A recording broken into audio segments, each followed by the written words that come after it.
retard, retard, retard.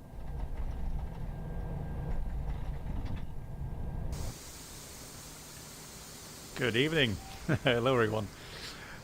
Just in time. Here we are in Girona. Let's see who's here. Emil, hello to you. Talak. MAN. Welcome aboard Nice to the you. Avenger, Captain hello. Black Danny. Box Andreas. YouTube channel Tishke. Nice to you subscriber too. Philip. experience. Uwe. Could new Pivas. subscribers please make their way to the first class cabin, How are we doing, where good complimentary drinks, snacks and premium flight entertainment will be served. Thank you. Experience. Could new subscribers please make And their way to the first class Trilo, hello. cabin, where complimentary Zephyr Wave, drinks, hello snacks to you. and Voyager, premium flight moin. entertainment will be served. Thank you. First of all, big thank you to First Avenger. star smile and the journey continues. Thank you so much, Voyager, for the 2 years. Thank you so much. I'm hearing helicopters. Why am I hearing helicopters? And Avenger, thank you as well to you for 10 months on YouTube. How are you doing? I'm searching for a helicopter. I don't see one. Voyager, moin. Nochmal vielen Dank. Thank you so much for your support. Oh no, I know what it is. It's FS Realistic. Lol. Nico, hello to you. P-Bask, so this one here is... this one I got sponsored here in Girona. Let me just make sure that I don't mix up anything with the sceneries. So this was a fairly new one here in Girona. And that is from... oh yeah, RD presets. There were two came out. There was one from MK Studios, which is this one. Not what this one isn't from MK Studios. This one is actually from RD presets. The one down in Girona is a freeware scenery because it comes with, or it's a custom handcrafted from Microsoft Flight Sim. Hey Stetke, nice to see you. Yeah, it's definitely from FS Realistic. Now, if I want to, I can actually dial those down. Airport ambience.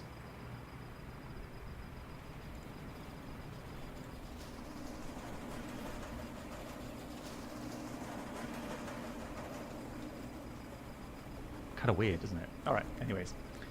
There we go. Welcome aboard the Captain Black Box YouTube channel subscriber experience.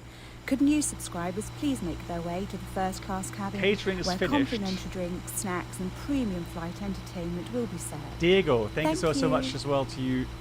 I'm about to move to Twitch. I think Twitch subscribers get sound alerts. Lol. No, I've got sound alerts here as well, Diego.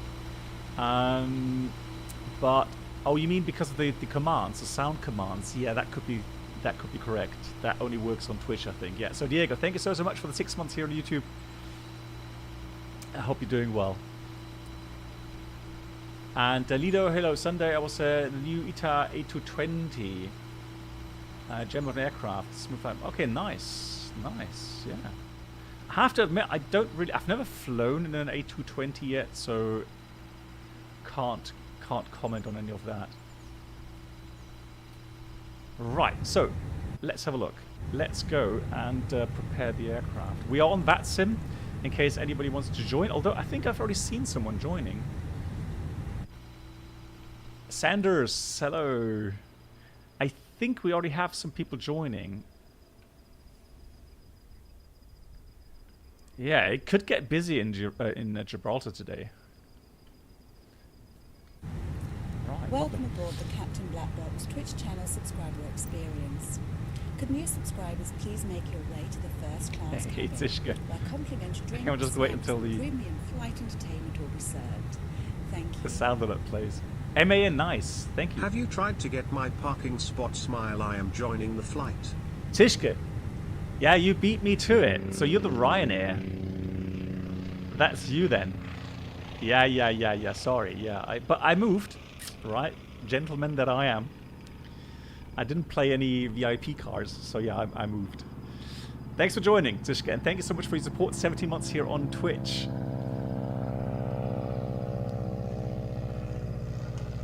Lovely. The carrot, as it's called. Right, so let's import from SimBrief. Currently, what time is it? It's, oh, I can't see that. It's 3 in the afternoon, UTC. So let's say we'll go to 15:30 update. So there we go. Hey, Flying Paul, hey, nice to see you too. How are you? How are you?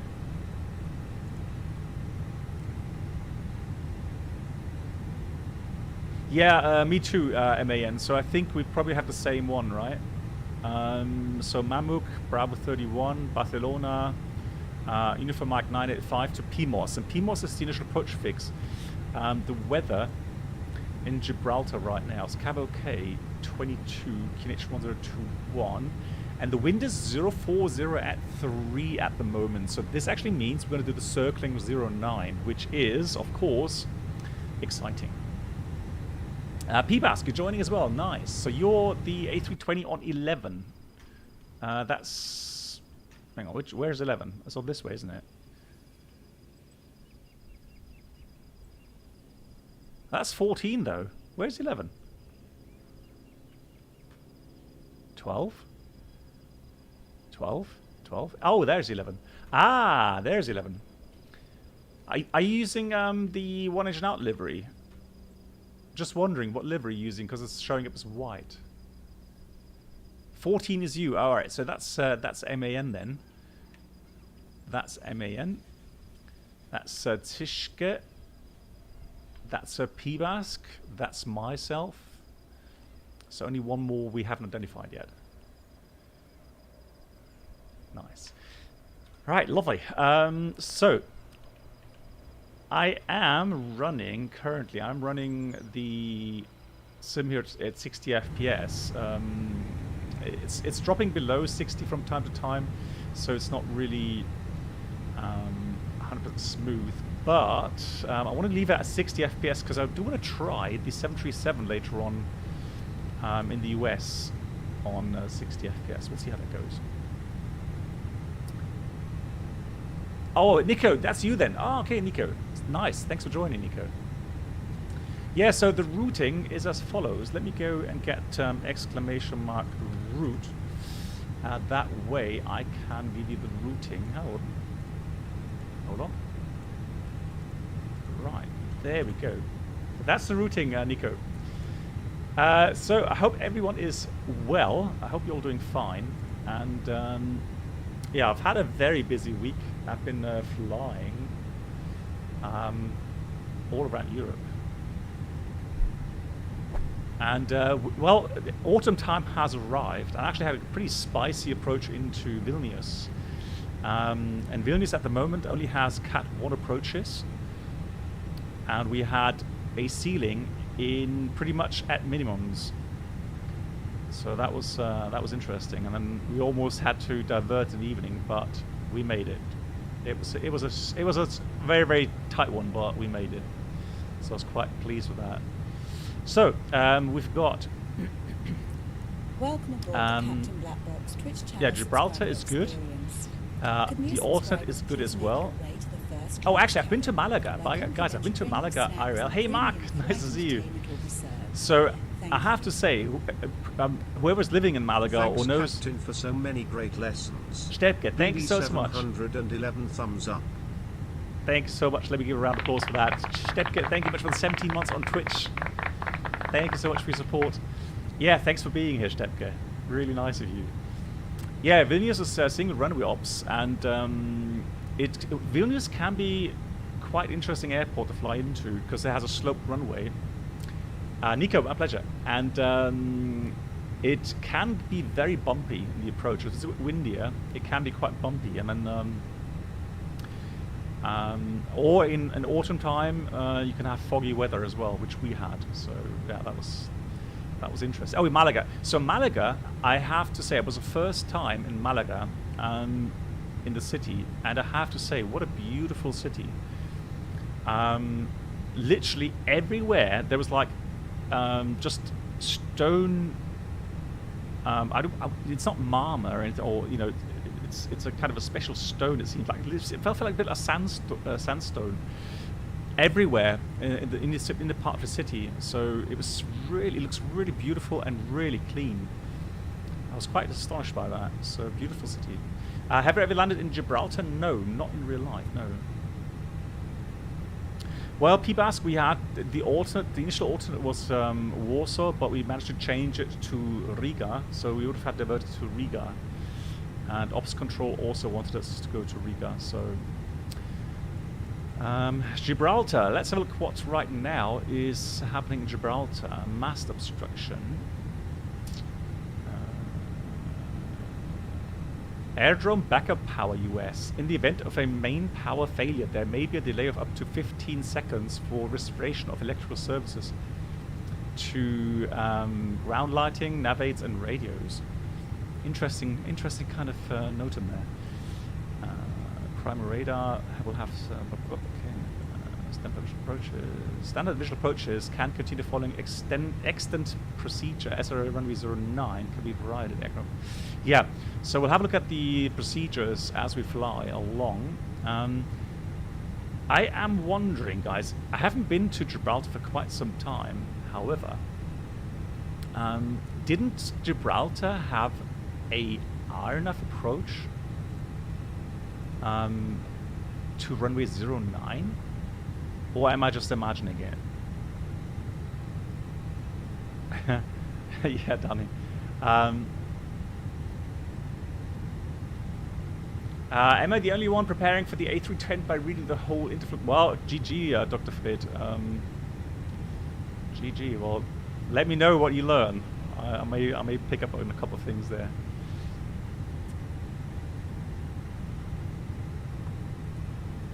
Yeah, right. I was wondering because I looked at the approaches today because I did make a file for the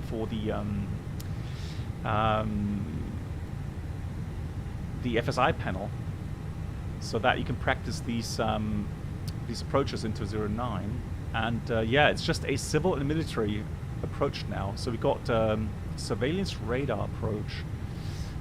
So literally it's from Ripra sent down to about 1,500 feet or 1,600 feet, mandatory.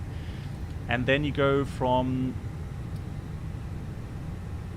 there, 6 miles, you go into that chart here. And that's how you then do the visual approach.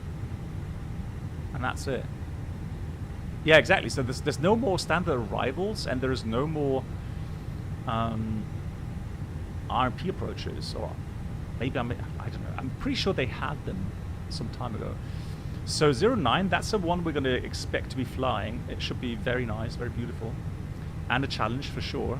Short runway. If you mess up the approach, you get high in the profile, you just have to go around. There's no other way to do the approach then. Ryanair had a first flight Gdansk to, but had to divert to Poznan. Okay, well, yeah. Poland quite often has some foggy weather in autumn. Okay, that's copied. Yeah. So my flight plan is filed. Welcome aboard the and then we're gonna have a look in a minute. For now, though, let me go ahead and get complimentary drinks, snacks, and premium flight entertainment. GSX. Thank you. Let's request refueling. Hey, Captain Black Box and fans. Hey. I wish you a great evening. Wow, already 64 months. What a long time with so many nice streams. Smiley face.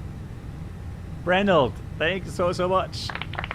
Brenold coming in with 64 months here on Twitch. That's incredible. 64 months. Thanks for the kind words, Brenold. And again, thanks for all the amazing support. I know that you're off to the Tuesday group flight, right? With Rentasat and friends. Yeah, so greet them. Yeah, say hello, and happy landings to them as well. Thank you so much, Brenold.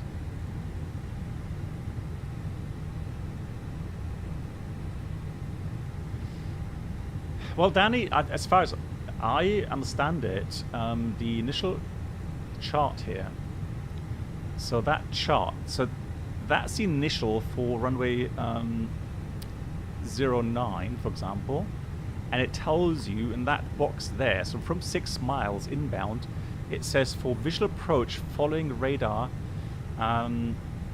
approach C1910. So you're going to get your I guess radar information, radar vectors, whatever, clearance, and then from about 6 miles, so there's 6 mile radar fix and a 5 mile radar fix. I guess from that point onwards, you're on your own regarding the approach. Welcome aboard the Captain Black Box Duo Channel experience. Could new subscribers please make their way to the first class cabin, so we'll see how that where goes. Complimentary drinks, snacks and premium flight infotainment will be served. Thank you. Back to Twitch. Oh, nice. You fly to Cairo. Beautiful. Oh yeah, let me know how it went. And Dr. Fred coming in with 11 months here on Twitch. Thank you so much. Back to Twitch. Dr. Fred, thank you so much for your support. Much appreciated. So, where's my fueler? Right, well, let's get the boarding started as well.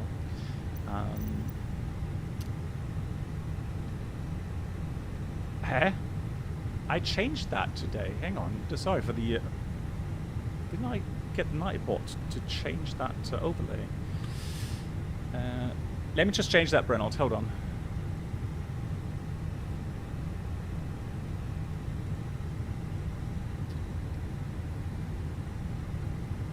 Yes, it is. So, Dr. Fred, exactly. So, 1 year is the captain's badge. Yeah, correct. Correct.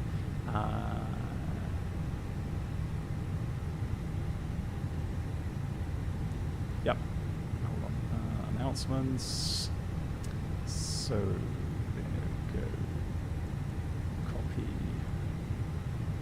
So, I just need to change that on Nightbot. Before Christmas, absolutely, yeah. No, all good, Brennald. I'm glad you called up the today command, because that way I can change it now. Still on the ground. Alright, so that is what we're doing today. There we go. So Girona to Gibraltar, and then we fly from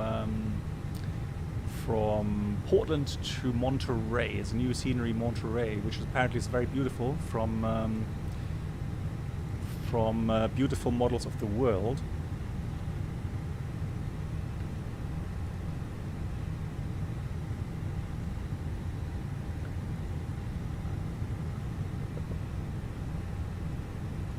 Hold on.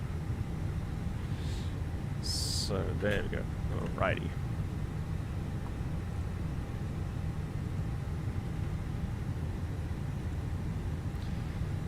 What's the longest, hey Spacey, what's the longest flight I've ever done? In real life, it was about 14 hours from Frankfurt down to Buenos Aires. That was the longest flight I've done. Boarding requested. So, let's request a boarding. Load the aircraft. I want to do this fast. Ah, there we go.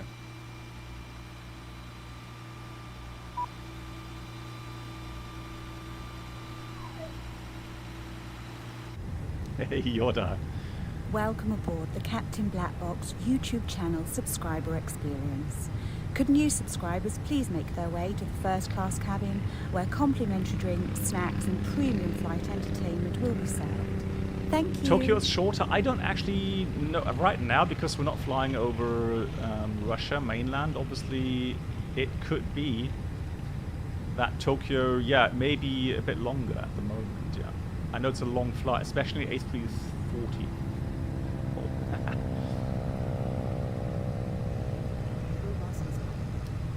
Tokyo, so do airlines companies force you to one kind of plane like every? Sanders, the issue is more certification. So I'm pretty sure that country regulations, or let's say like European regulations, they would not allow you to fly a complex aircraft like the A320 and then on top of that fly the 737 series as well. I don't think that's possible. So it's literally one aircraft type, and that's it. You may get the permission to fly, for example, the 777 and the 787, or you may be allowed to fly the A330 series and the A320 series. Welcome aboard the Captain Black Box YouTube channel First to sub subscriber on experience. Hang on, Could new just read the subscribers message please here. make their way to the first class cabin where complimentary drinks, snacks and premium flight entertainment will Oh be my served. god, Chris Lee. Thank you. Chris Lee, I get to your 2 resubs in a second. Let me say quickly thank our friend Yoda again, because he read, what's the longest taxi you've done? Lol. Must have been Amsterdam. Welcome aboard the Captain Black Box YouTube channel subscriber experience. Thank you so much. Could new And Captain subscribers Chaos please coming make their in way with to the a first class resub cabin where on- complimentary drinks, snacks and premium flight entertainment on will be YouTube. served. Thank you. Good evening, hope you're doing well. Have you had a chance to check out DCS 2.8 yet? I messed about a bit today. The only thing I'm confused about, guys, I need to talk to those that are knowledgeable on the latest update. How to get the dynamic weather working. Is there a special preset you have to load? Or is it doesn't matter which kind of weather preset, or you have to use dynamic weather or something? I don't know how to get that running. And a big thank you to Chris Lee as well. Chris Lee, thank you so much for the 53 months on Twitch. First a sub on Twitch. Thank you so much, Chris Lee. And you also then subscribed here on YouTube as well. And then on YouTube. So first on Twitch he writes, and then on YouTube. Big thank you for your great streams and content. Chris Lee, thank you so much for the kind words, and thank you for your support. Absolutely incredible. That's really, really generous. Thank you so much. So we're waiting for the passengers. I guess the crew has just arrived. Yeah, that's the crew. Just arriving now.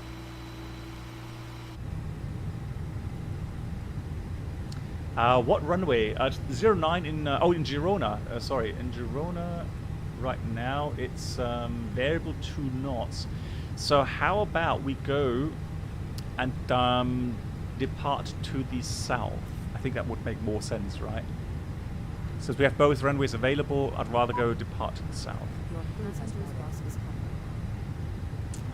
Right. So let me try to see if that's.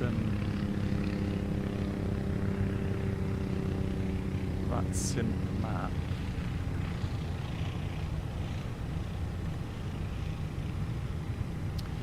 I've heard so Flying Paul writes, I've heard the A350 pilots in Munich should get an additional rating to fly. Yeah, Flying Paul, that's what I heard as well. Yeah.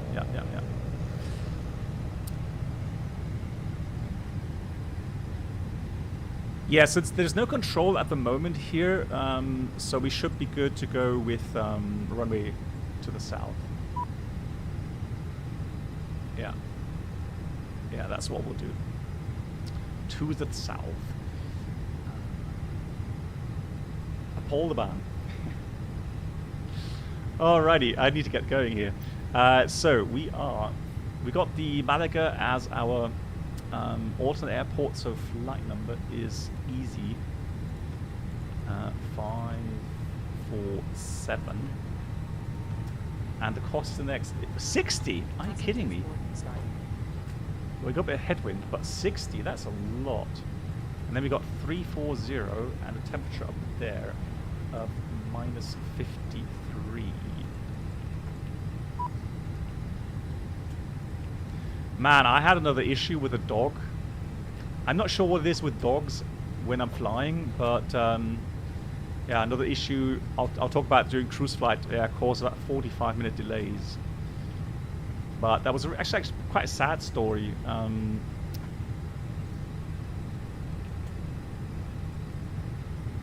So let's go here.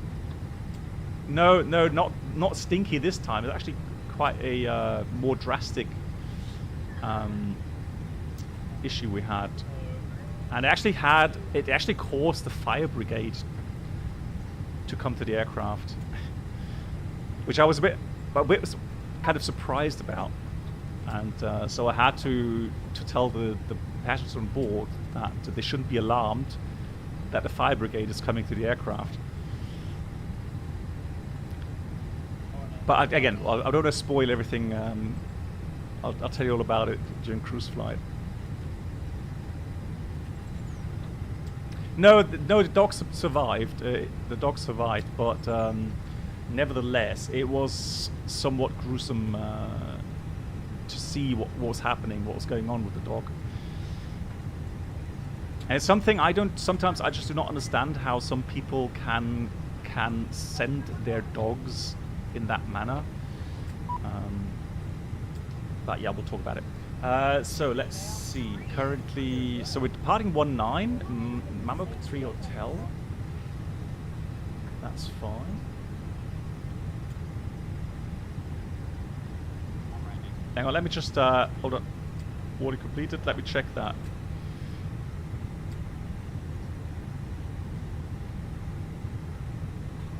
Yeah, so taxi. No, that's 200. Taxi 200. That's fine. The alternate fuel, that's what I wanted to have a look at. Alternate fuel is 1.1.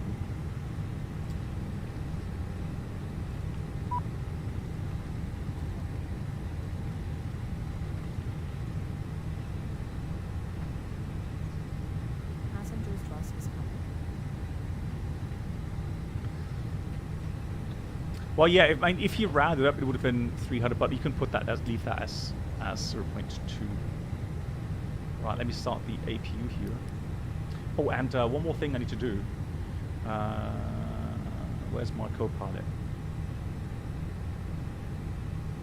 There we go.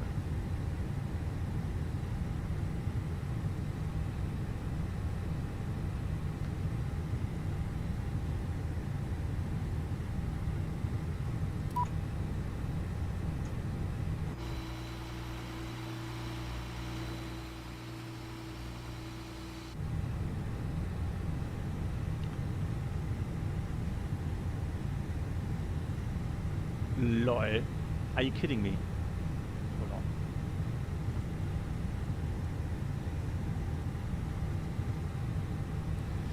on. Let me open the cargo doors here. Yeah, so definitely.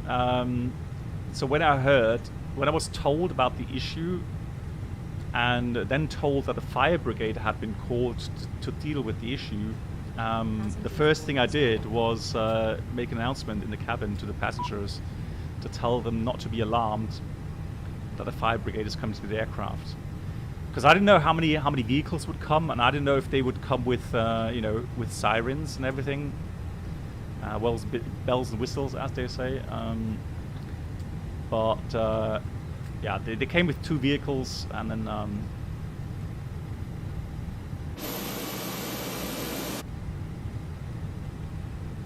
it was all right. Right, so let me just check something here. I need to. Do I bother now or not? Or do I do want to? Right, let me just see.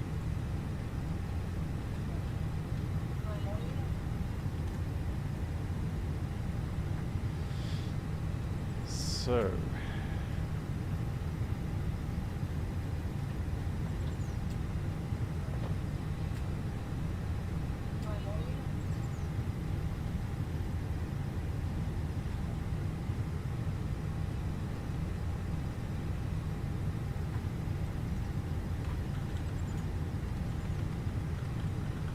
To my data here for the FS2 crew.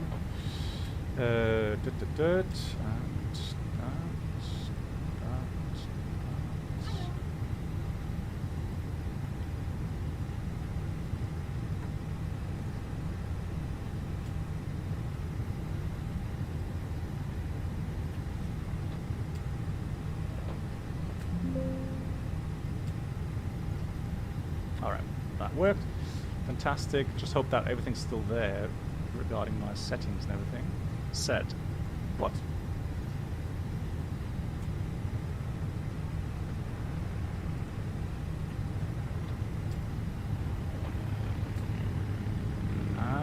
Oops.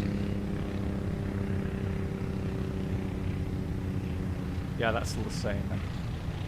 Yeah. Cool. Excellent. Right. Oh yeah, so Smithwood, definitely something we'll talk about as well.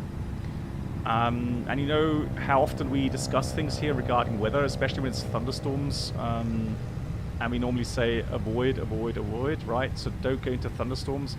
And that LATAM incident, as much as I hate to kind of criticize colleagues or, you know, without knowing all of the circumstances, you do have to wonder how they can fly into that kind of airport with thunderstorms and have that outcome where the aircraft apparently, and again, it's just hearsay, I haven't found anything official yet, but where the aircraft apparently had a dual engine flame out because of the, I would guess, the rain, so the precipitation in that cloud, where the rat actually extended.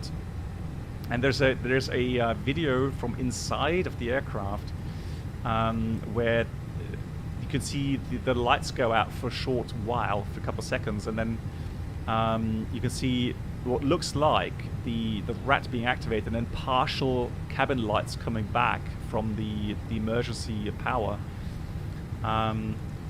But yeah, that whole thing. Yeah, so that was one scary thing, and then they went around, they diverted, they had a completely shattered windshield from... Can somebody maybe do me a favor, guys? If somebody has a link to the Aviation Herald post, that would be great. So let me just go from Vibas, PMOS, and then PMOS will do a flight plan discontinuity, and then we're going to go later on and make the approach in the FMS. Thank you much, Yoda. So guys, I'll give you the link here on Twitch as well. Thanks, Sapphire Wave. Cool. Excellent. Yeah, thanks, guys. That really helps. So those that are interested, have a look for the pictures there. I mean, absolutely scary. The whole radome was gone, shattered, and I've never seen that before. I've seen kind of, you know, a sand-blasted radome where the paint was gone, but to actually have the complete radome missing, crazy, absolutely crazy. So init A page, B page filled out with the actual values, 6.5, correct. And then RatNav, we'll check that in a minute.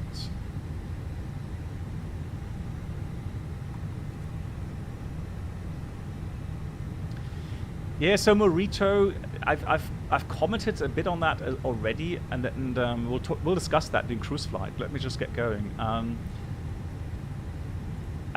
There is something called complacency, and complacency has a real big kind of standing in aviation, and often comes into play regarding accidents. Right, so we've got runway 19, the Mammoth 3 Hotel. So intercept and climb Girona 198 outbound to 8 miles.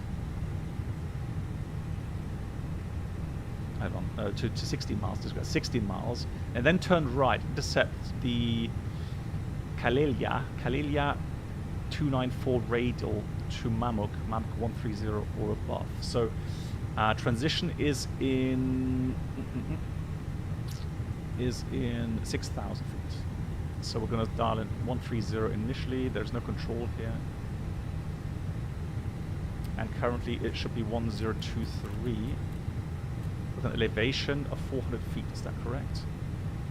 Yeah, 470, cool. Nice. Welcome aboard the Captain Black Box Twitch. Yeah, so Captain Chaos, there was a question from someone, I think Brenold asked the question, if they could have done a Cat 3, so autoland on a normal Cat 1 runway, and I'll talk about that. Henrik 2K17, thanks so much for your subscription back on Twitch here. 24, that's 2 years. Henrik, how are you doing? Thanks for the support. Nice to see you. Thank you so much.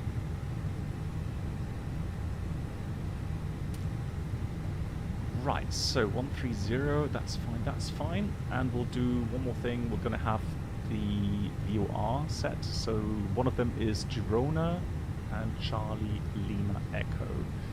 So Girona here and Charlie Lima Echo on this side. So diff performance. So what I'd actually do now with the performance actually is go and calculate with a little bit of tailwind, 5 knots, so light and variable is what we call it. So I'm going to put this to 0, 1, 0, 1, 0 at 5. Oops, 0, 5. And then we'll put this to 18 degrees and 1022. Intersection data, let's see if there is any. Should be full length. No, it's just full length. Let's calculate that. Hey Stoffer, yeah, it's Mentor Pilot's home base, Girona, right? Yeah, but he's off work at the moment, isn't he? He said that he will do full-time YouTube, which is great. He does a great job with that. And he will 63 down. Yeah, because he didn't want to move places for the winter, because that's one of the things with Ryanair, that they will just tell their pilots, hey, either you move your, flat, whatever, your life to another airport over the winter time, or we don't have a job for you. So Mentor Pilot is in a lucky position where he's creating so many funds through YouTube that he can actually just simply stay at home and do YouTube and live from that income, which is great. So I'm sure he's very happy about that. Girona. So let's do that. So Girona is NADP 2 1470 1470. Put that in there. 1470, and the engine out 2100. Put that in there, and the procedure. Oh, it should be 01, so I have to change that. To the south, it's 8 miles, and then proceed a little bit left turn, radial 175 outbound. So we could put in fix info Lima Echo Golf Echo 19, and it's about 195 degrees. And then we go Girona 8, and then we go 175 to 25.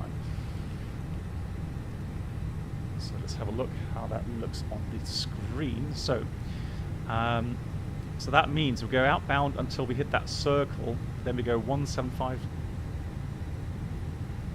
intercepted 175 radial outbound to 25 miles. That's fine. Hey, Dementorian, how are you doing? Andreas, what incident was that? Viva Colombia incident. Where they had 200 kilograms of fuel. Is that the one you are referring to? Good. So secondary, copy active. Last thing to do. Do a quick return. Mark, how are you doing? I hope you're doing well, Mark.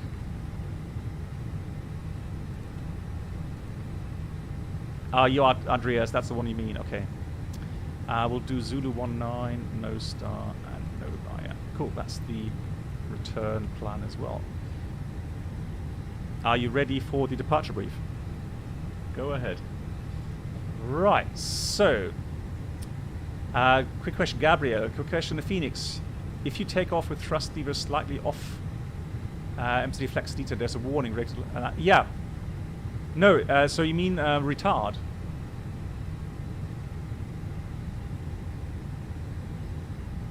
The retard call out. Yeah, that happens in real aircraft as well. So 129. The R is 140. 2 is 140. Flex is 63. And cruise 340. Transition 6,000. Right, there you go.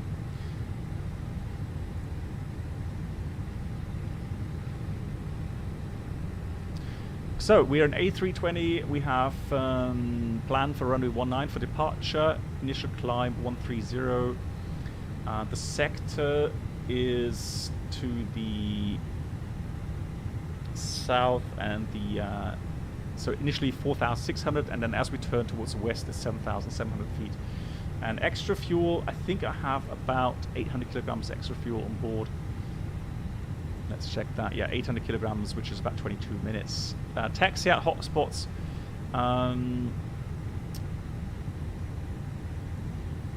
Let's have a look. So taxi out 19.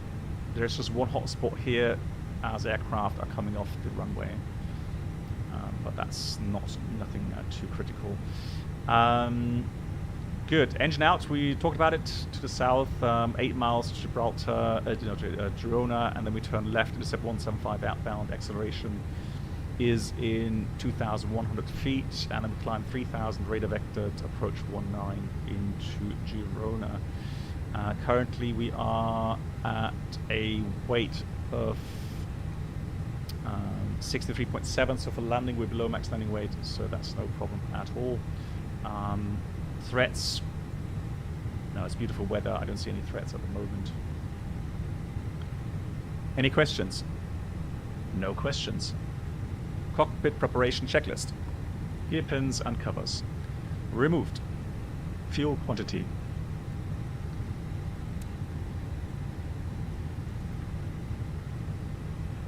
$6,500 kilograms balanced. Seat belts on. 8 years. NAF. Baro ref. QNH 1023 set. 1023 set. Cockpit preparation checklist completed. Thank you very much. Seems like a fail on landing gear retraction goes away. No, I've not seen that, Gabriel. No, that's something I've not seen yet. Maybe I come across it today. I don't know. Which aircraft, long-haul aircraft, would you fly in the future? I'd love to fly the 747 is my dream aircraft to be flying next. But 777, 787 would also be nice. I know, yeah, the reflections. That can happen in real life as well. Cool. So let's prepare the aircraft for pushback.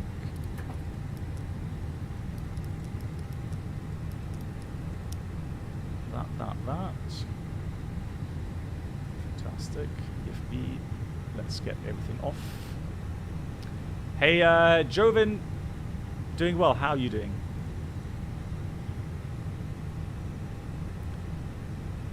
No, not the A350. No, I know it's a nice aircraft, but not for me. I'm looking forward to getting back to Boeing. You're doing well. That's good to hear.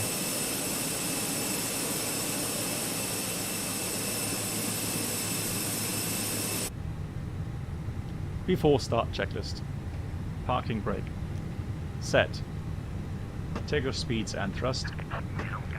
E1 129, VR 140, V2 140, flex temp 63. Set and checked. V1 129, VR 140, V2 140, flex temp 63 degrees. Windows closed. Beacon on. Before start checklist completed. It's quite late in Singapore. Nice. My brother lived in Singapore with his family until July this year. I've been to Singapore many times.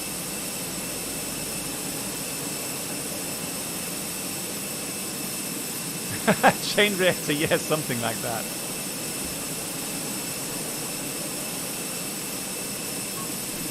Right, let me just go ahead and plan the pushback here. So what was it? Shift? Yeah, that was shift.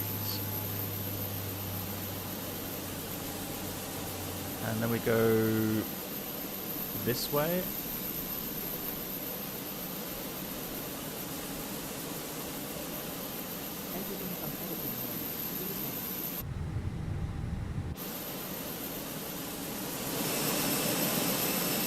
Now it's bugged out again, guys. You see this? Every time it does that on the first go. I don't know why. Has anybody got the same issue? Haley Pilot, hello to you. How are you doing?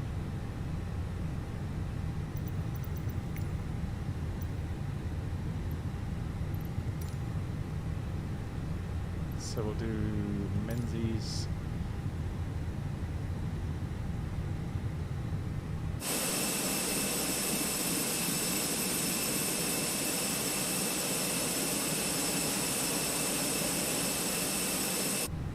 How do you ask to move aircraft? Yeah, shift and cursor, left, right, down, forward, backwards. And for turning, it's shift and noon pad 1 or 3, depending left turn or right turn. Oh, really, Sanders? Okay, thanks for the feedback. Yeah, I am using GSX, yeah.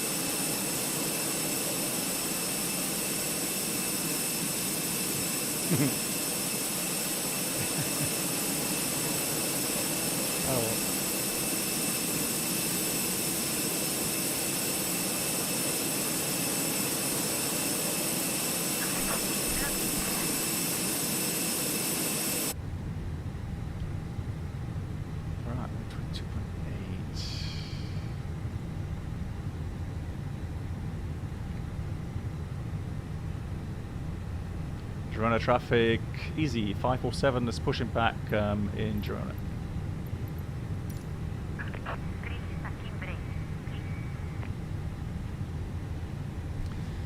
What is phased lift dumping when it comes to spoiler deployment in Airbus? That's a good question.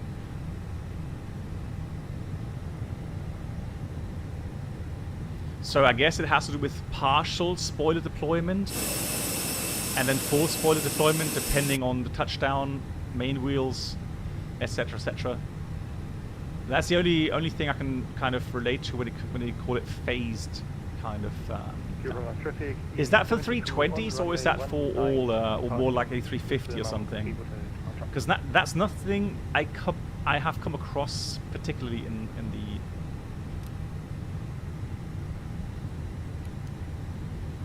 320. Starting engine 2. Okay.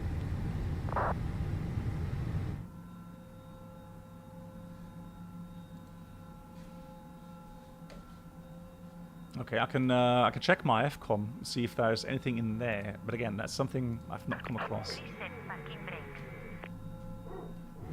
Lol, the barking dog there. Waiting your confirmation for a good engine start.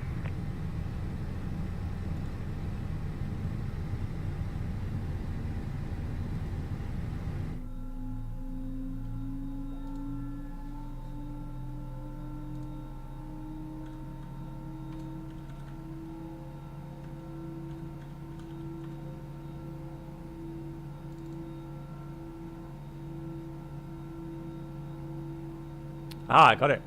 Yeah, so I found something. There we go. So in order to accelerate full spoiler extension, so it's what I said. So there's a partial extension What's these sounds?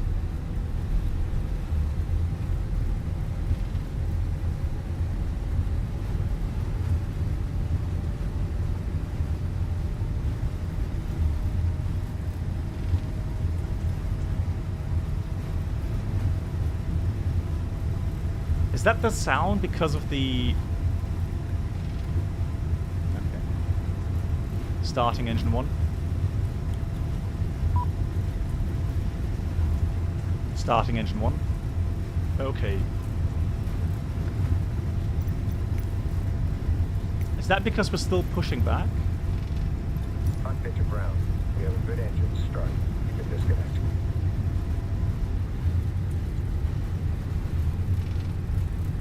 What on earth is the sound? All portable electronic equipment and mobile phones. So just close the FS We Realistic. are now about to start our pre-flight safety briefing. We are now going to take you through our safety procedures and equipment.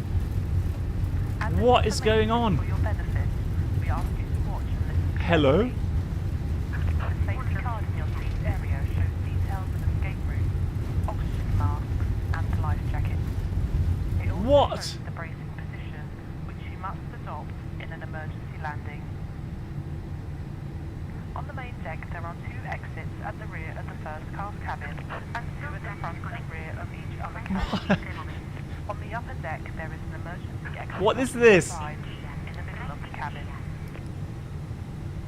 Brakes hot! 800 degrees! Are you kidding me? Slide. Leave all hand baggage behind and remove high-heeled shoes as they may tear the slide.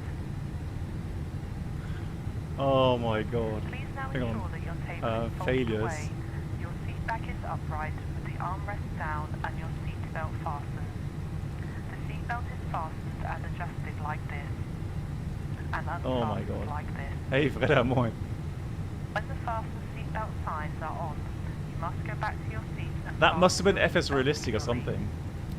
For your own I don't comfort know. and safety, we Right, we were recommend saying, keeping your seat belt fastened at all we were times. saying that Welcome aboard the the partial Captain spoiler Black Box subscriber experience. extension Could new subscribers as you please touch make their way down, to the first class cabin?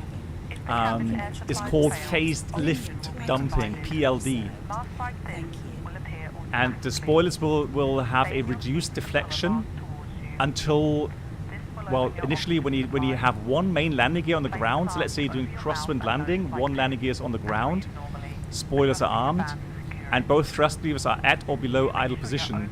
That way you already get a partial lift dumping Your life through the jacket is spoilers, underneath or beside and then you. once both main landing Place gears the are on the plan in ground, water, remove the life um, jacket from its container and put it over your head.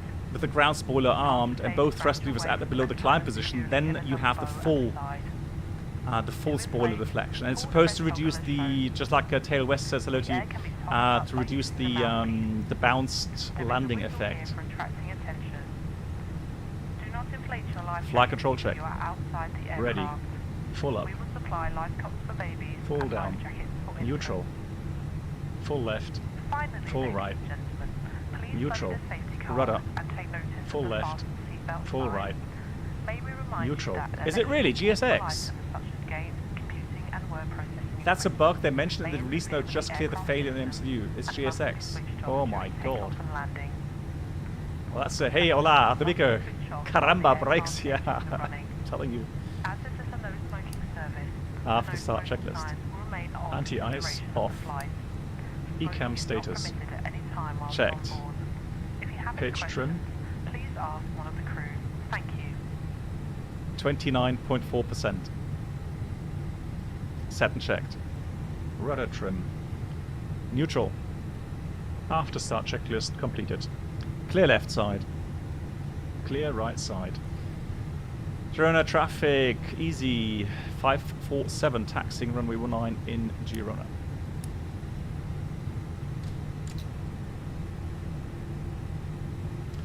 Freda, well, I did mess about a bit with the initial version.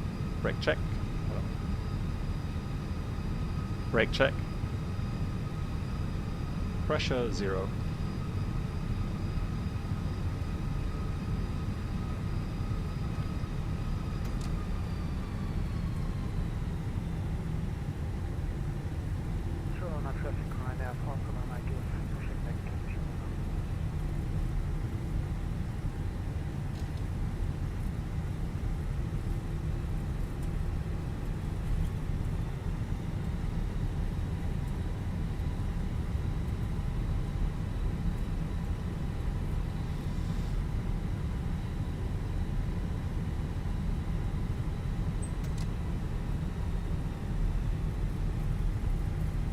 Oh yeah, one thing is that it's definitely better now is the ground friction model with the nose gear steering. So when you do the takeoff, as you accelerate, yeah, you better turn. Come on, buddy, go. As you get faster, the nose wheel steering is dampened down, so there's no more veering left and right on takeoff and after touchdown, which is great. Did you ever want to fly the A380? Not really. I know that a lot of people are huge fans of A380, which is a great aircraft. Now, technically, so from a engineering standpoint, absolutely fantastic aircraft. For me, from a pilot point of view, I'd rather fly the 747.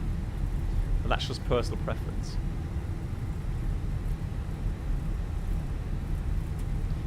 Taxi checklist. Flight controls, checked. Checked. Flap setting. Config 1+F. Config 1+F. Radar and predictive wind shear system. On and auto. Engine mode selector. Normal. ECAM memo. Takeoff no blue. Taxi checklist completed. Advico, how are you doing?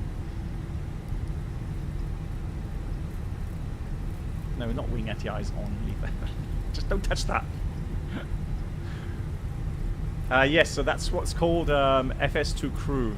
It's an add-on where you have a co-pilot, or if you want to sit on the first officer seat, you can actually have a virtual captain with you as well. So both ways work. Yeah, FS2 Crew. I am a Boeing guy. I mean, let's put it this way, I flew Boeings for a longer period of time than I've flown Airbus, so...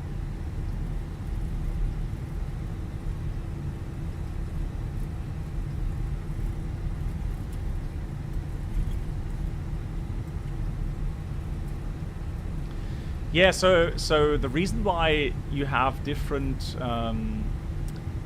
displays, so our aircraft, our A320 fleet does not have the pressure indications from the tires.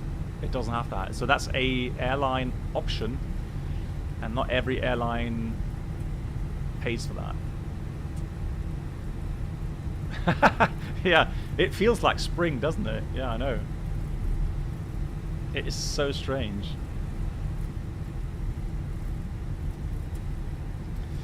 No, so Astur, when I was flying the 747, I was a first officer, and for me to become a captain, I had to go and apply for a command course either on the A320 series or on the 737 series.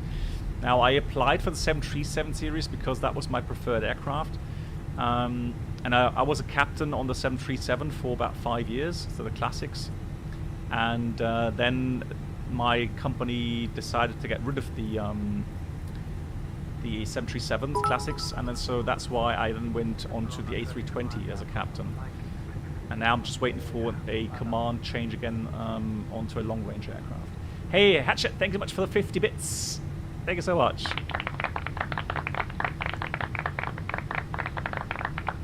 So let's get the infos there. Girona traffic, easy, 547 lining up, departing 19 in Girona.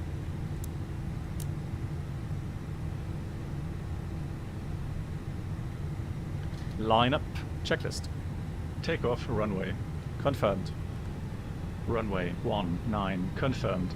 Takeoff runway, confirmed. Approach path, clear of traffic. TCAS, TARA. Cabin crew, be seated for takeoff. Set and checked. Packs 1 and 2, off. Lineup checklist completed.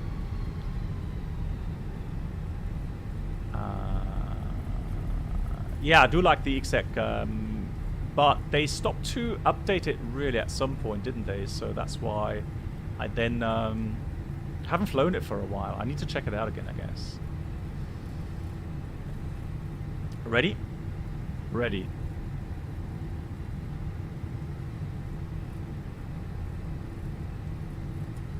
Takeoff. Check. Oh.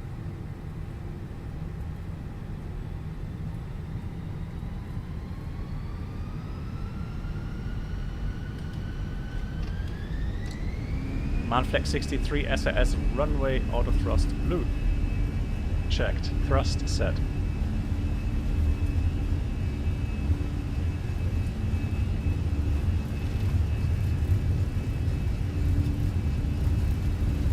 knots. Checked.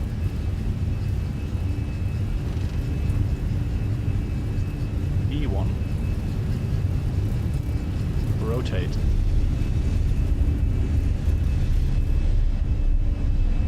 Positive climb. Gear up. Gear up. NAF. Packs are on. Already? We haven't even set climb power yet. No! Stop it! God. Oh my co-pilot. Good God. Oh no.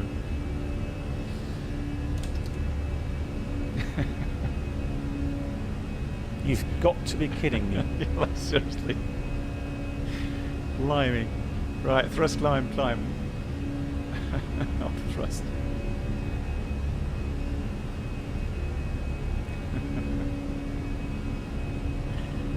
Oh.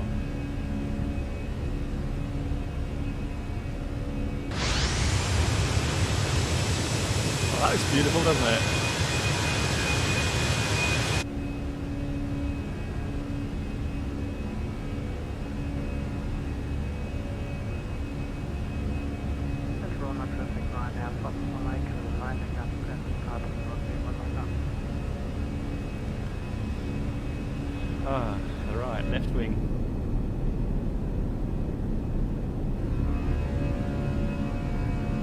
Beautiful kind of view, isn't it? Love it. Very nice.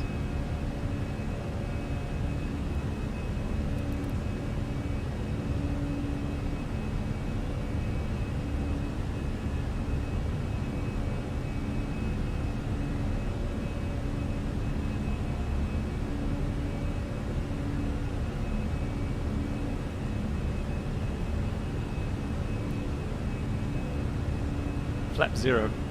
Speed checked. Flaps 0.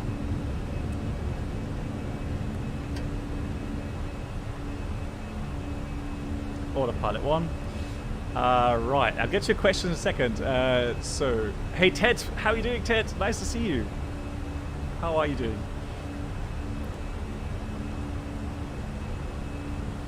So, questions. Do you have to wait to get rid of flap? Yes, so what we do, you saw the S marker there, little S.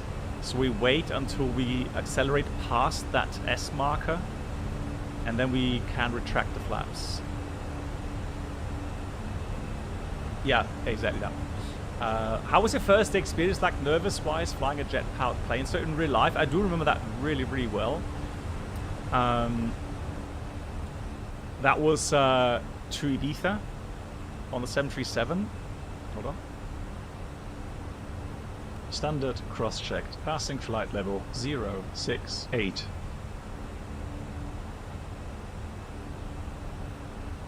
Now, checked. And we did a visual approach there in Ibiza. So that was definitely really, really nice and exciting, yeah. So I was nervous for sure, yeah.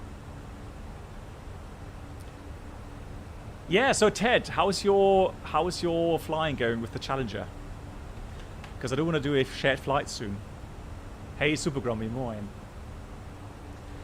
Do you have any passenger asking to sit in the jump seats? No, I think everybody knows how restricted that is, and of course we can't let anyone sit on the jump seat unless there are, you know, pilots, employees, or at least crew members.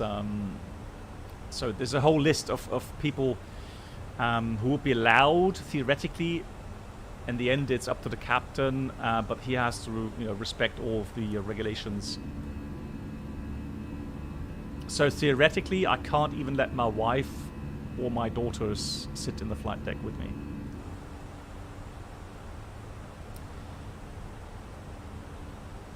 If your trim position is, for example, up 1.5, do you still have to apply forward pressure? Yes.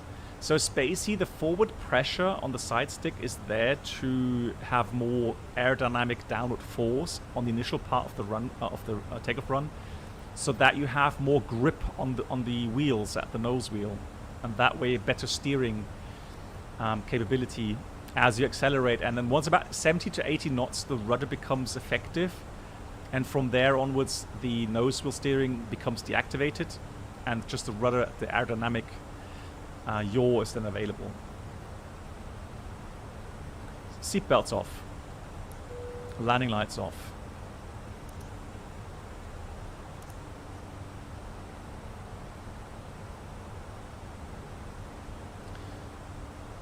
Right, so let's continue the climb. So let's go 340. There we go.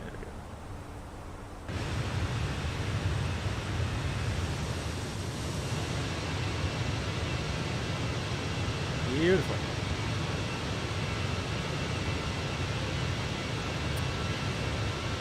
Oh, hang on.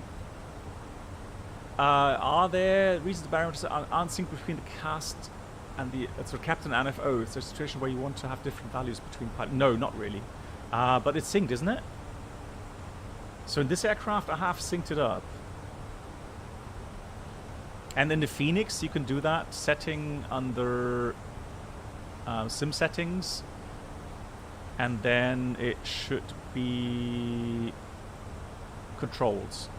So there's linked baro. The only reason, Christopher, why you may not want to have those linked in X-Plane, for example, if you do shared flight. Right, that's the only time you would not have that synced. Oh, you mean in real life? No, in real life, no. We either have it both on standard or both on QNH. We don't leave it on different settings, no, because you will get a ECAM warning or ECAM caution if you have different QNH sets.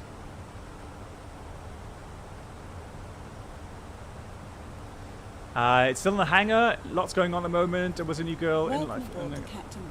Oh, nice, Ted. Okay, let me know.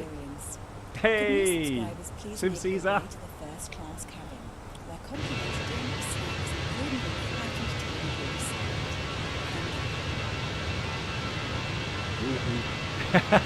Woo woo.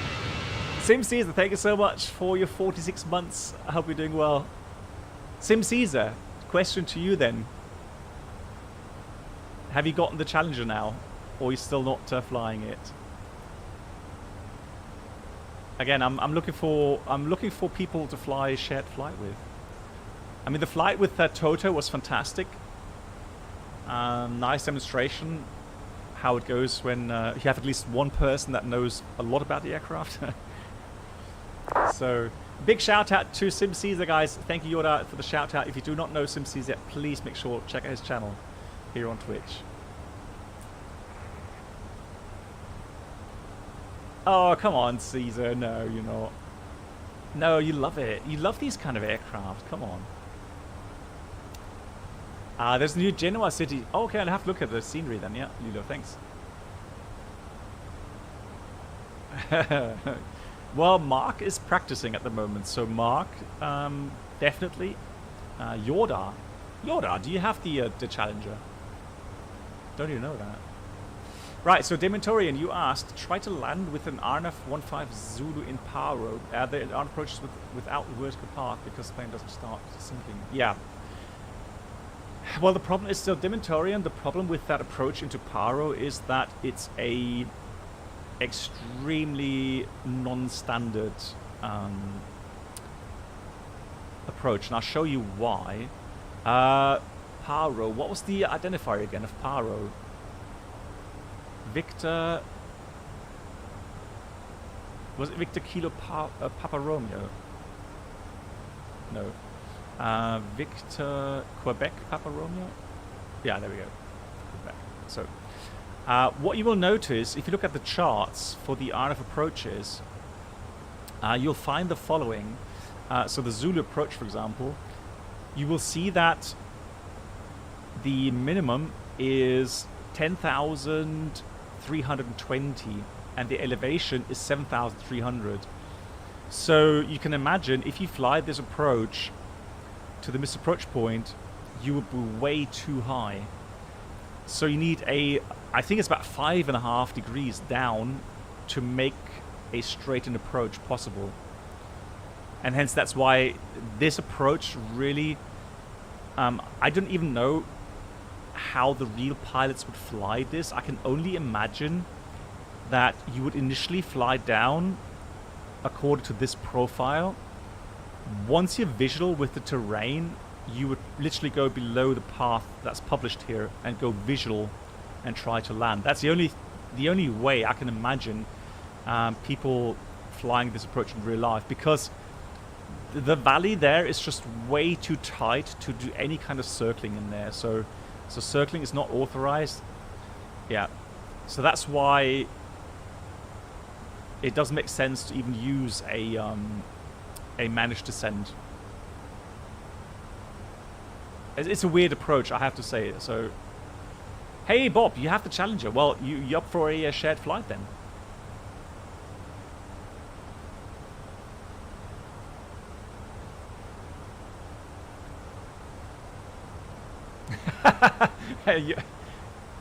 It doesn't have a bicycle, yo. Lol. GG. Yeah, well, Dementorian, just like in real life, yeah, those pilots would divert immediately as well. Right, cool. Good, so, do you have any tips for studying maths, physics? I want to fly for KLM, but they require a certificate in maths and physics. Do they really? What, at the university? No.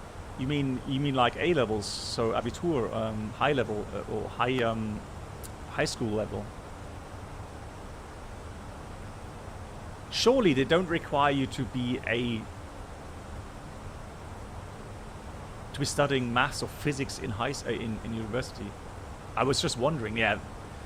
No, so Brian, if you really want to practice, if you want to learn a little bit about maths and physics, what we had was kind of intense courses where we could learn maths and physics to a little bit more detailed level, but yeah, I don't think you need to be too worried about that.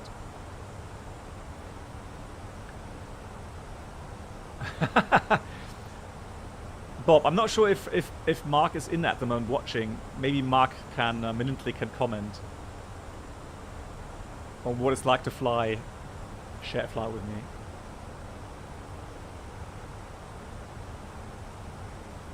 So now you can hear the N2 and the approach.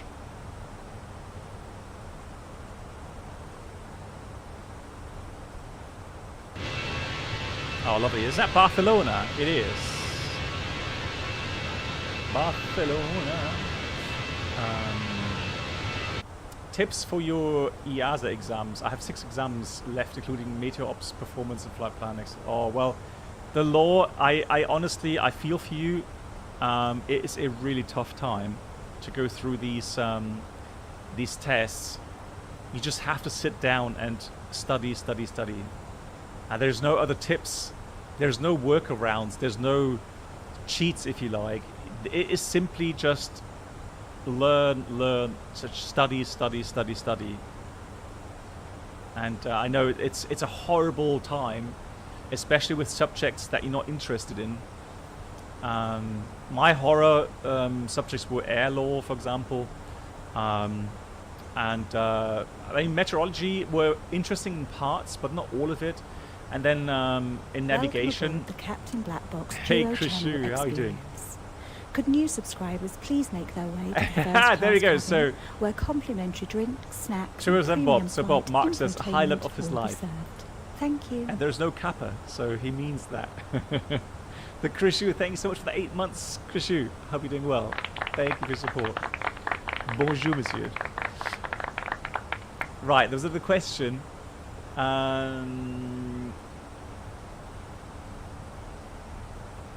If you were flying between Frankfurt and JFK and you were mid-flight over the Atlantic, the worst case, you have an engine failure, where do you go? What do you do? Well, Spacey, for that, you have a clear plan. So the 747, you would have 3 engines remaining. You would definitely continue to your destination.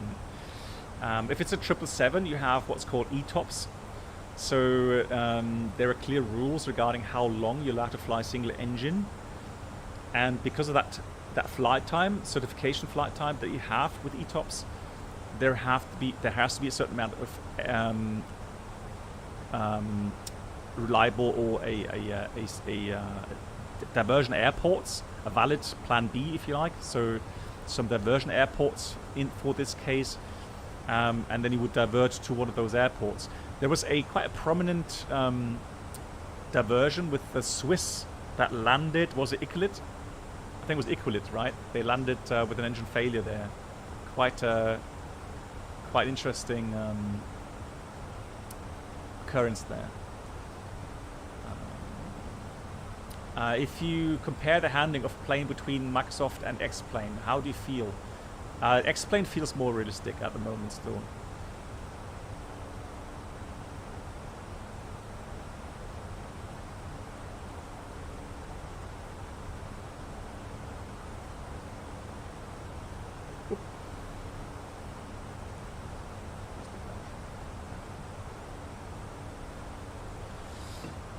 Right, so story time. So I was talking about an issue again with the dog we had on the ground prior to departure. So we were boarding passengers at the moment, and the loading crew came in late, and I got a phone call from my control center telling me that there was a big aggressive dog in the aft cargo bulk compartment of my aircraft that actually had escaped the box and was now threatening the loaders. And so I immediately went down to check for myself, and the information was actually wrong. So the dog hadn't completely escaped that box. It was actually a wooden box, which I had never seen before. Experience. Could new subscribers please make their way to the first class cabin, where complimentary drinks, snacks, and he wanted to speak to the captain. Yeah, he did get that chance. So thank you. So Dementorian, thank you so much as well to you for the 5 months. Thank you so much for your support. Ladies and gentlemen, we'll soon be passing Right, coming up 340. Today, So we have a variety of dishes. I went into the aft cargo hold because there was the ramp agent and one of the loaders was actually in the cargo hold on the back. So I actually crawled in there myself and to check out what was going on.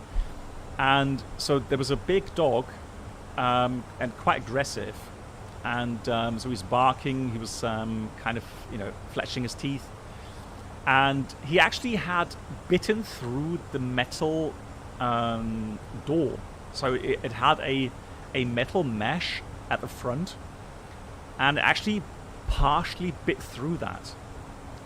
Now the problem was that his head was sticking out, and he was actually in the process of getting injured on his neck because of that metal wiring that was broken.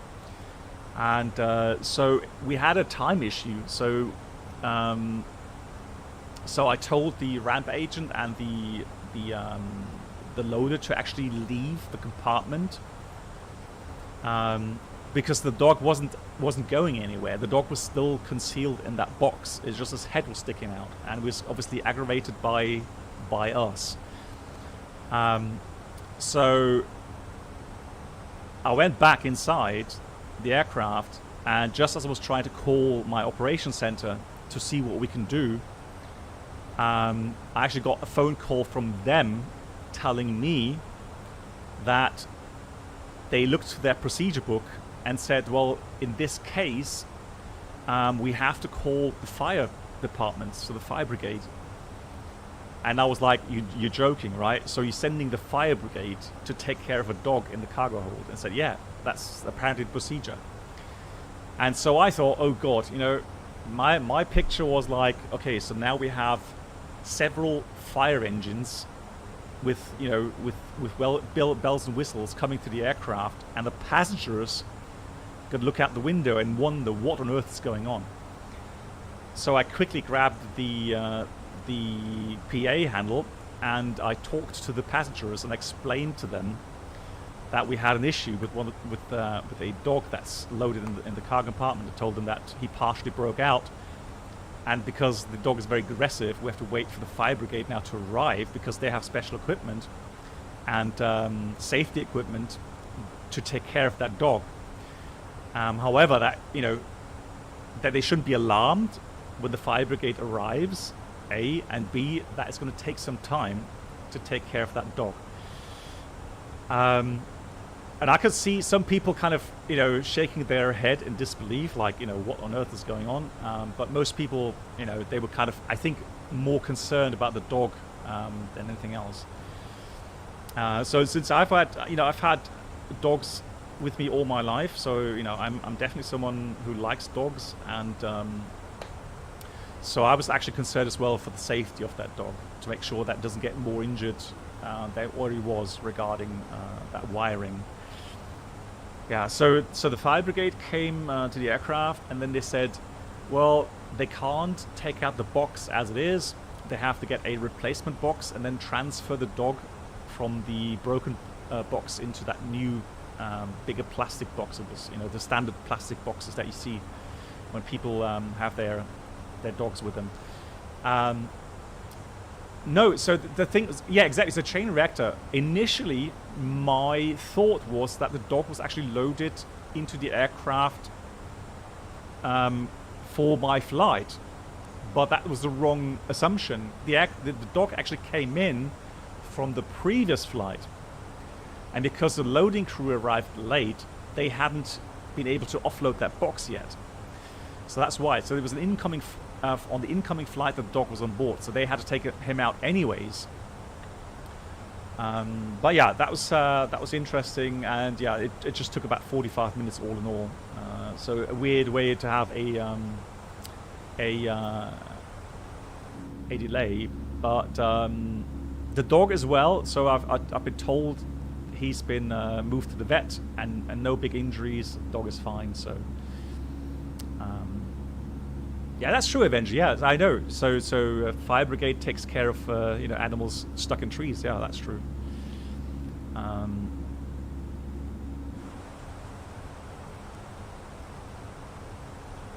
Yeah, but it's interesting how people react, right? You've got those people that are concerned about the animal, and there's others, mostly the business kind of man. They're like, oh God, you know, 45-minute delay, right? My timetable is at risk here, right?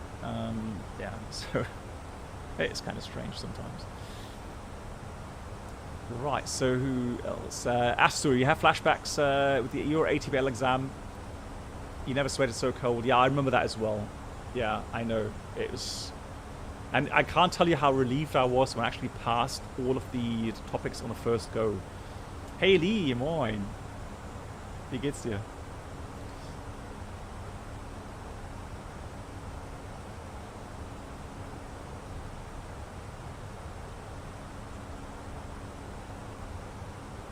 Is it really? So, hang on, Brian, are you I mean, that is so strange. It's the first time, Brian, I've actually heard about that. And to be honest, I can't imagine them getting enough students that way. If that is a requirement. Wow, okay. Have you ever had an angry passenger and didn't listen to the crew or the pilots? Yes, basically I've had. And mostly they are drunk. So whenever they had either, you know, too much alcohol or even drugs, yeah, you have that situation. And it happens quite frequently on long-range flights as well, which is kind of nasty. Snakes on planes and dogs in the cargo hold.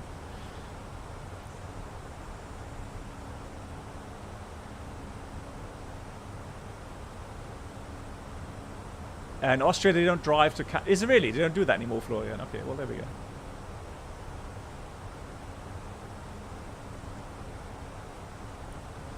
Right, so let me go and prepare for the approach, guys. We have... What time do we expect a landing? 17:17. So about... Well, it's about an hour to go. So we still have time for some stories.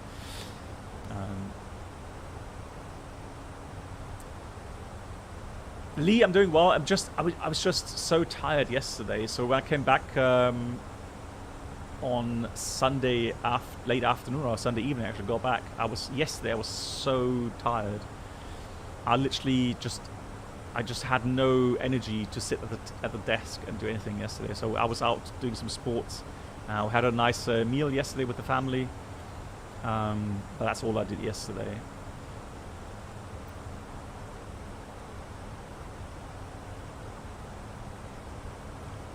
Right, so let's go routing. Let's see where we are.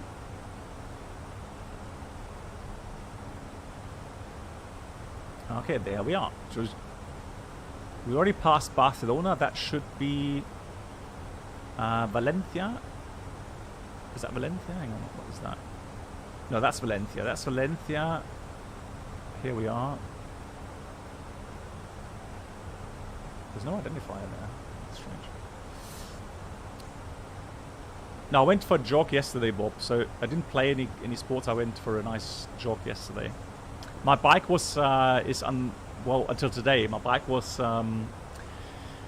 handed in for maintenance because it was broken. Chain was actually broken, so I had to get that fixed.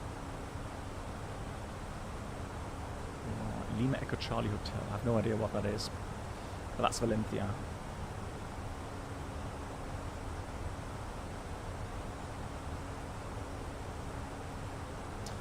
PBAS, well, if it's in Germany, it's obviously most... Well, if I talk to my company operation center, it's German. But if I talk to people on the ground when I'm outside of Germany, it's English, obviously. Bike in the maintenance hangar, yeah, pretty much. At the Bico, trust me, the chain was completely worn out, and actually, I had the issue when I pressed the pedals too hard, the chain actually jumped out, and yeah, I almost fell off the bike when that happened. So. You know, me getting away from the German Shepherd dogs too often, so that's why. Yeah, pedal bike. No, I don't know. I don't have a motorbike. No. I don't like. I'm much too scared of motorbikes to drive them. I've lost a couple of friends in motorbike accidents, so nah, I'm just not going on one of those. And the sad part is they're all killed by the mistakes made by others. So it was never their own fault. So that's why, yeah, I'd rather not. You want to chop down a tree? Yeah, that's true. Right, what else do we have? Easy ops. Right, so there you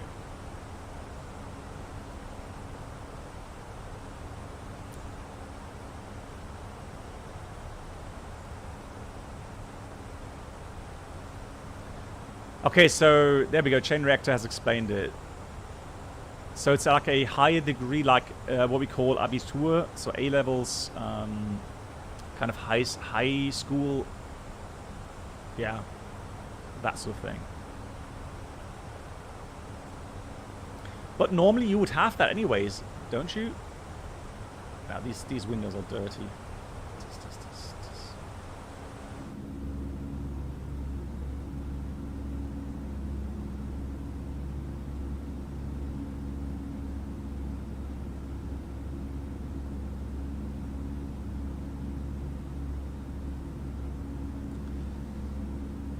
Right.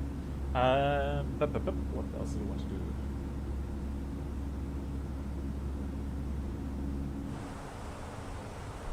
So let's have a look here.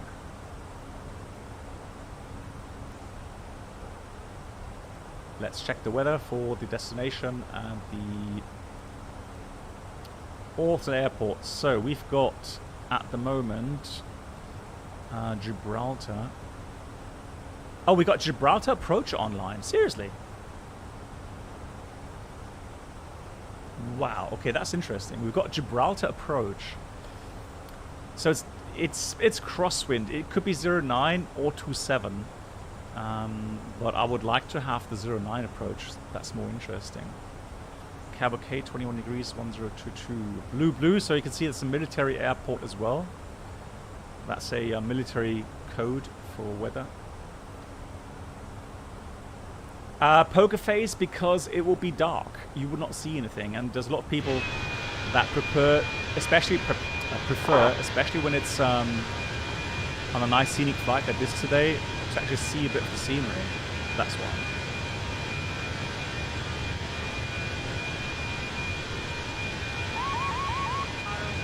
Hey, thank you so much, Sanders. That's really kind of you. Thank you so much for the 100 Norwegian crowns. Thank you so much for your support. And he writes, thanks for all the quick answers today. My pleasure. One final question. How did you get enough hours to become an airline pilot, or was it integrated in the flight schedule? Okay, so Sanders, yeah, thanks for the support once again. And I was lucky enough in 1990, that's how long ago it was, I actually entered an airline ab initio program. So the airline I'm still with today offered me a contract to start training with them, and it was called ab initio. So without any flying experience, and it started with PPL, then went CPL, ATPL, type rating, etc., etc. So that was all integrated into that training. And the costs, I know people were going to go, you were so lucky, and I was lucky, absolutely. It was about 15,000 euros back then. Hey forward, goodie. So I was lucky that I didn't have to pay that much for my training back then. Yeah. Yeah, it's a Costnex 60. We have a bit of headwind. So the Costnex is 60 according to the flight plan. Yeah, so that is fast, absolutely. Hey, Quas. Oh, nice. Are you doing the controlling, Quas? If you are, thank you so much.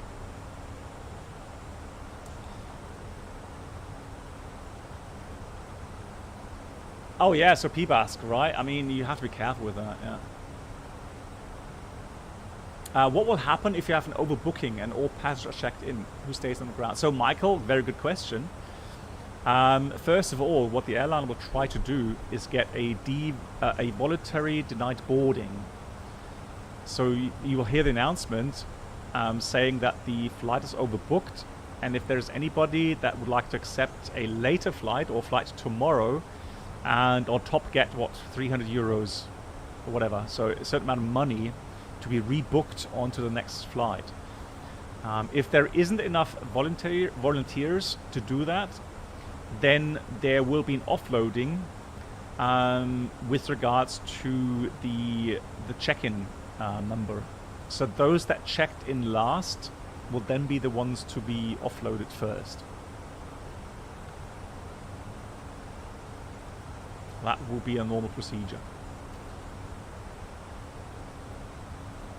I found the stories of how you become to where you are now, like the start of training, etc. So fascinating. Danny, yeah, I can say that, yeah, for me, I still think I was really, really lucky. So no doubt. I know that I sometimes complain about certain things, and you know, I will voice my concern on where certain things are going in aviation, but no doubt I'm extremely, extremely happy. And I will say always, if I would be at my, you know, let's say I would be 20 again, and if I was offered the same career path with the same conditions, I would definitely do it again. No second thoughts. I would definitely do the whole career again. And not choose anything else. It's just that when people ask me these days, would you still recommend becoming an airline pilot? And if I'm being honest, then I would say Yeah, you are still 20? No. I would say it's still a fantastic career to be in. All right, even now, it's still a fantastic job to do. But things are changing. There are certain things being developed at the moment that will have a big impact on the way pilots do their work over the next 30 years. I'm not saying that there will be autonomous flying within the next 30 years, but one big change that is being enforced at the moment is a single pilot cruise concept. So to have only one pilot in the flight deck during the cruise phase in long-range flights. That is actually going to be with us in the next 5 to 10 years. Yeah, Bob, exactly. So usually the military is first to go and test those things. Then you'll have that being enforced in cargo planes. And the last ones to go then is the normal airlines. So, you know, there are changes coming regarding single pilot concept for the whole flight. I can't see that happening at the moment with the next 15, 20, 25 years, but who knows? Yeah, I wouldn't want to do it, to be honest. Sitting, you know, here in a cold, not cold, but in a dark flight deck, long range, on your own for several hours. That is something I would not really fancy.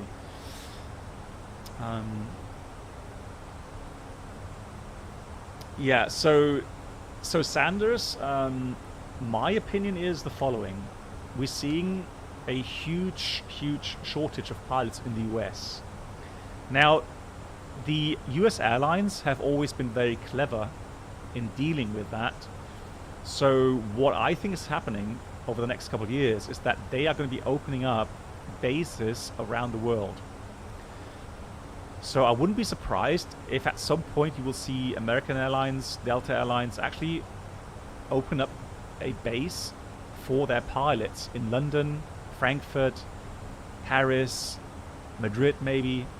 So all the bigger airports, they in my opinion will get their own bases where they have local pilots being offered a job to then do flights from Europe, let's say, to the US.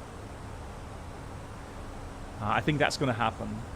So strangely enough, the times where certain airlines in Europe have a monopoly when it comes to their airline operations, they will start having to compete with other big airlines around the world. Paul, that's the thing. You're not the only one. So let's say you would see Delta or United actually opening up a base in Frankfurt, let's say, offering 50% more wage than other airlines. Well, guess what these pilots will do? They will leave their, you know, whatever they're called, their airlines, and start working for that. So, yeah, that's one thing I think will happen. There's going to be a huge competition for pilots. That's my take. And then, if you think about having to train new pilots, well, how on earth are you going to get enough pilots when they have to pay 100,000 plus for their training? I think there will be sponsorships coming in, and we're already seeing Air France, for example. Air France is actually training pilots without them actually having to pay for the training, and as far as I've heard, they're actually paying a little bit of a monthly wage even during their training. So we're already seeing some things changing at the moment.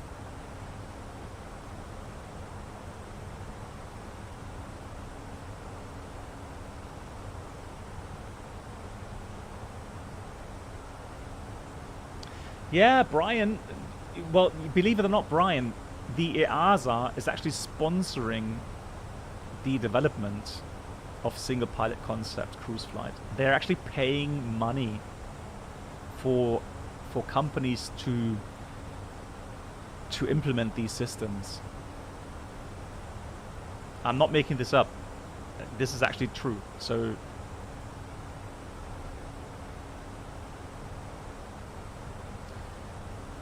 Fred, you know, look at all the airlines around the world with their expansion plans, and there's going to be a huge competition. We're already seeing pilots from Australia and the Middle East being pulled into the US at the moment. So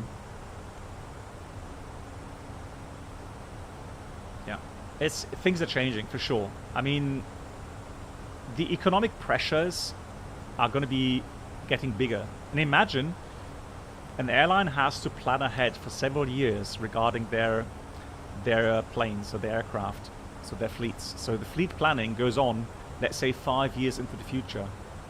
So you're going to order a certain amount of planes, and imagine getting these planes delivered and you do not have pilots to fly them. That's an expensive mistake to make, right? But because of competition, airlines are forced to order planes, right?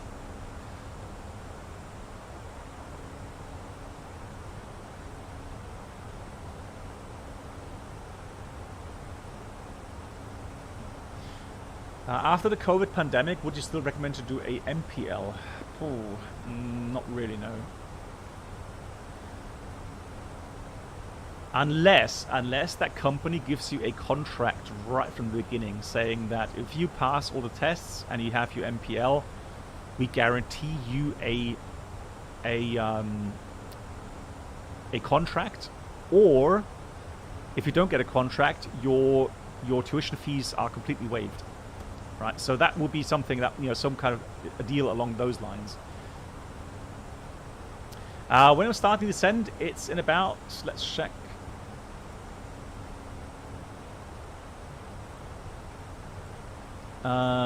In about 25 minutes, it says. So remaining flight time is roughly 45 minutes, although we still have a discontinuity in here, so let me just have a look at the plans. So there's the top of send. Yeah, so I was going to do a little own flight plan, so let me just do that now. So there's one waypoint if we do the circling 09. Thank you much, Pop, for the link. Yeah, excellent, thank you much.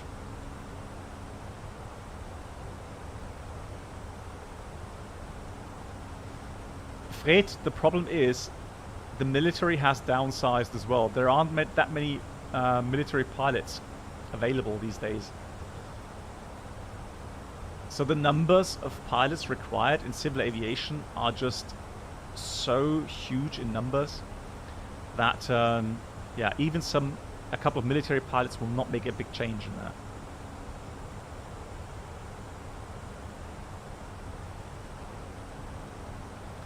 So Repra is what we want. So Repra. So we're going to go from PMOS to Repra.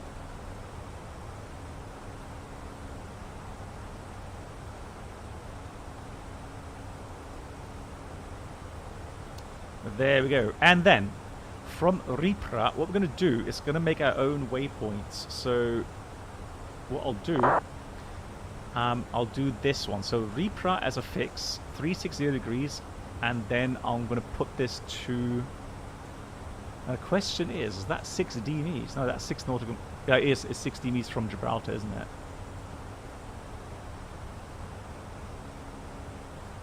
Yeah, so that's 9 DMEs Gibraltar, that's 6 and that's 5. Okay, so so how are we going to define these waypoints then?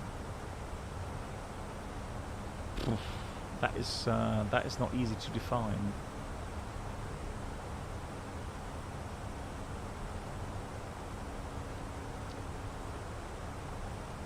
That's a shame. So we don't have any bearings or distances from Gibraltar. And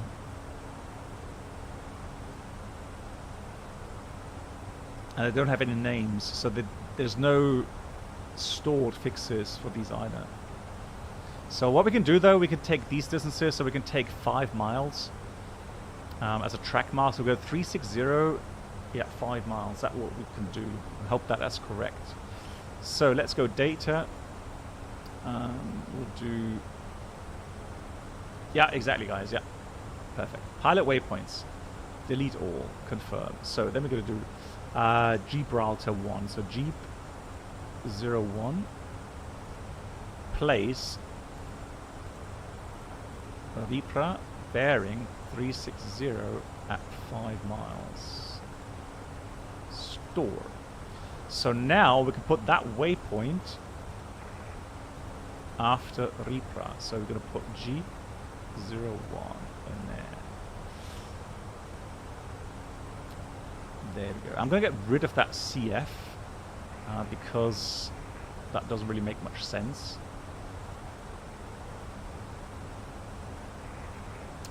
Right, then we'll do one more. So data. Hey Amundos, how you doing?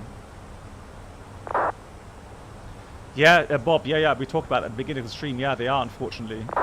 So new waypoint, Jeep 02. It's weird. I was so sure that they had RMP approaches the last time. Yeah, Quas, yeah, exactly. So then we're going to do Ripra bearing 360 and then 6 miles in there. Store. And then we're going to put Jeep 02 in there.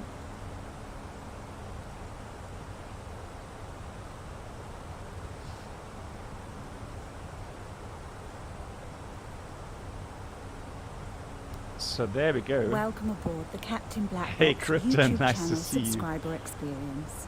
Could new subscribers please make their way So to the there's the first class runway. cabin where complimentary drinks, So that's snacks the one and fix premium there flight at 5 entertainment will and be served. at 6 and then Thank 5. you. Thank you so much, Krypton, for your support. It's been a long time, back from holidays. Sat on an airplane after some years without air travel. Nice. Where did you go, Krypton? So we'll do X-ray as well. That's another. So that's 8 miles in total from Ripra. Hey Ross, how you doing? So we'll do one more. So we go Jeep 03 in there, and then we'll do Ripra, and we do 360 degrees, and then 8 miles in there. Store. What, you actually from Gibraltar, Ross? Nice. Well, that's an interesting airport for sure, and an interesting city as well. So 03. But hang on, so Ross, do you still live there, or did you just spend a lot of time there?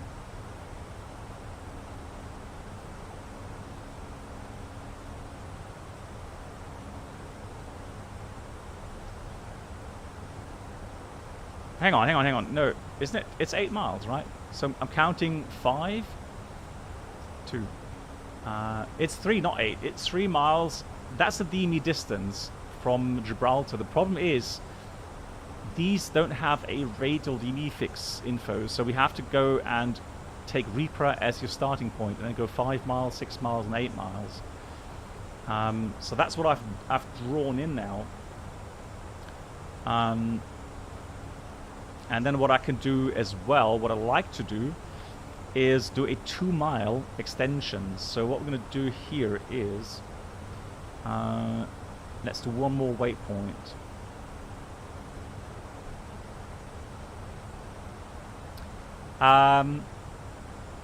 You went to Thessaloniki, nice.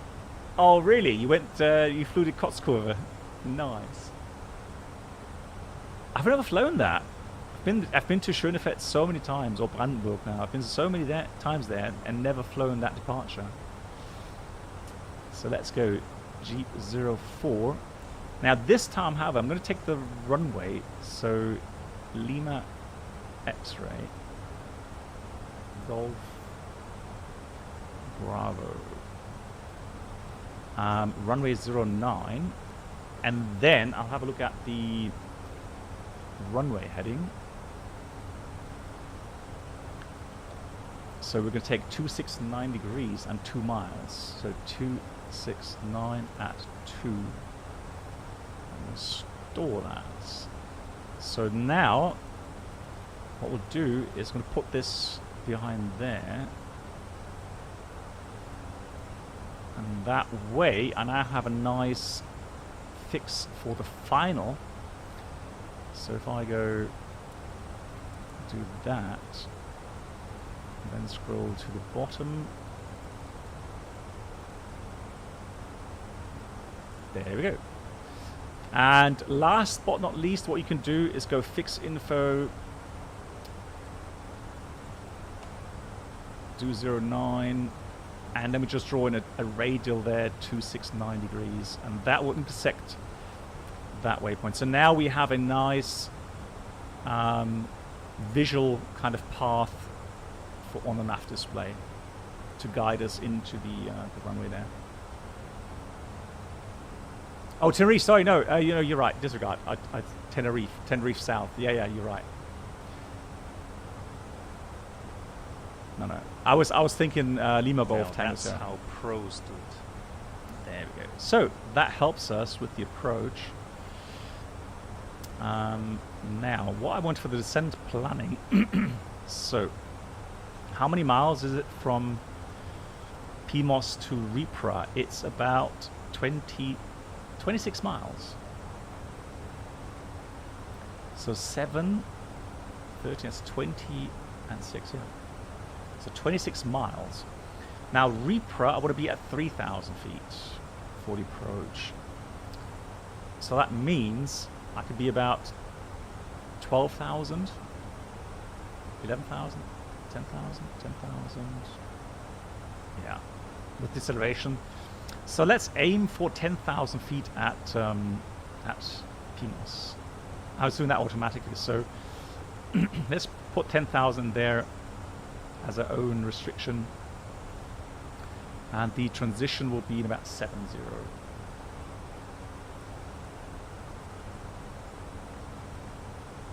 So apparently with the last update, you get the message too steep path way too often, unfortunately. So I'm not sure what happened there.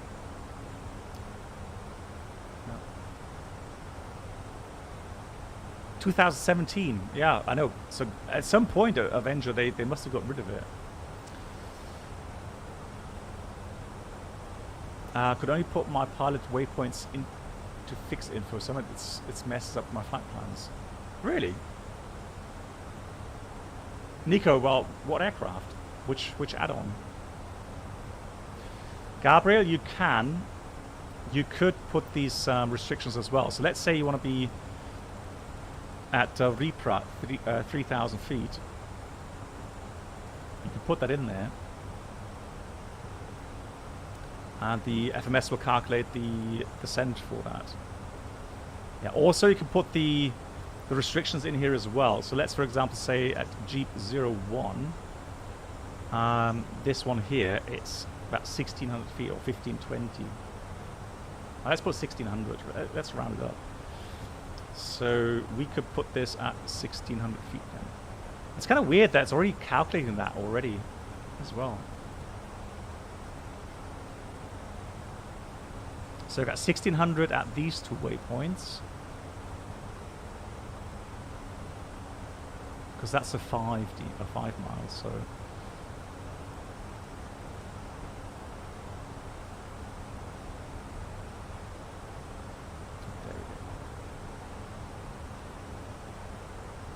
Yeah, but Nico, I mean, I'm not sure what he did different to me, but I didn't manage to do so.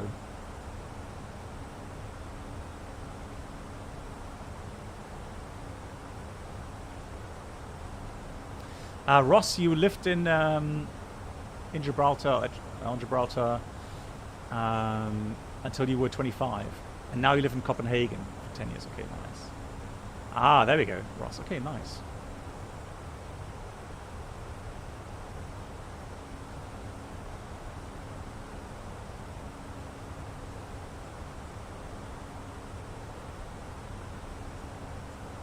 Cloud Surfer, the reason why I do that is because if you mess up something in the MCDU flight plan and you delete the waypoint out, it's gone. Right? So I'd rather do it through the pilot waypoints, because that way, if I do any mistakes programming directly, yeah, I can still call up the waypoint. That's why I'd rather do it through the pilot waypoints and not directly through the flight plan page.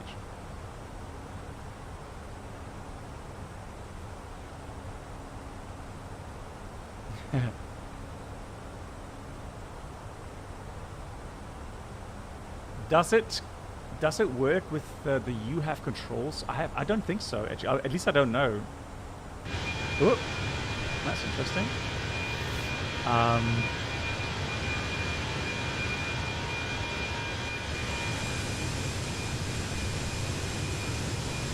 Landing in Gibraltar is quite an experience. I can imagine that.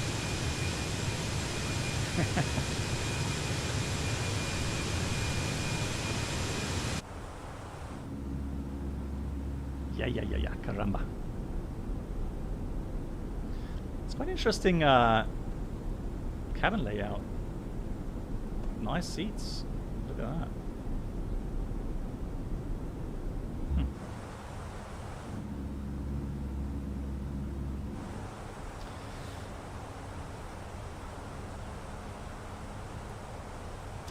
Would be nice to shared cockpit. Yeah, it would be, but I am not sure.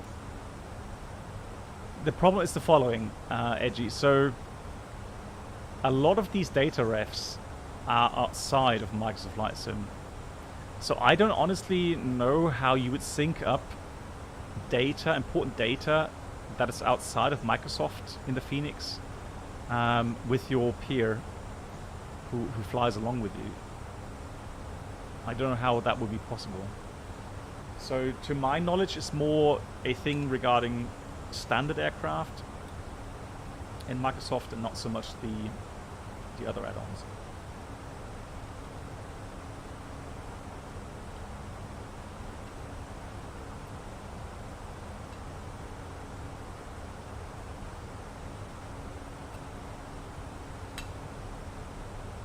Hey Jojo. Well, Jojo, I mean, but you programmed everything for the Challenger externally, so I doubt that the FENIX developers have done any of that.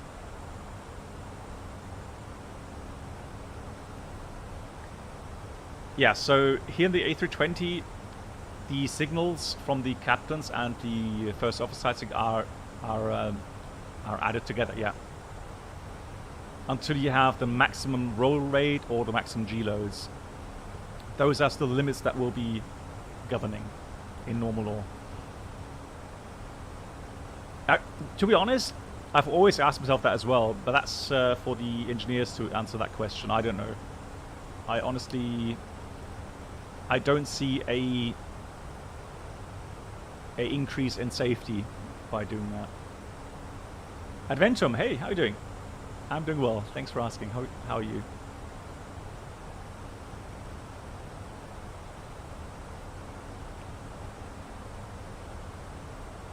Prior to Brexit, they had RP authorization required approaches with well-defined approach tracks, but these were removed as an air cycle due to the reliance on the EU infrastructure. Okay.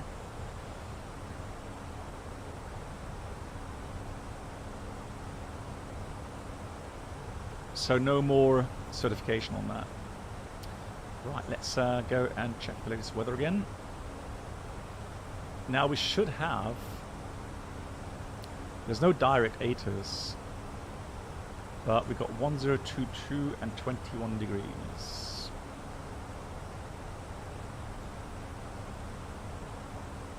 Beautiful weather. And the Wind is 190 at 8.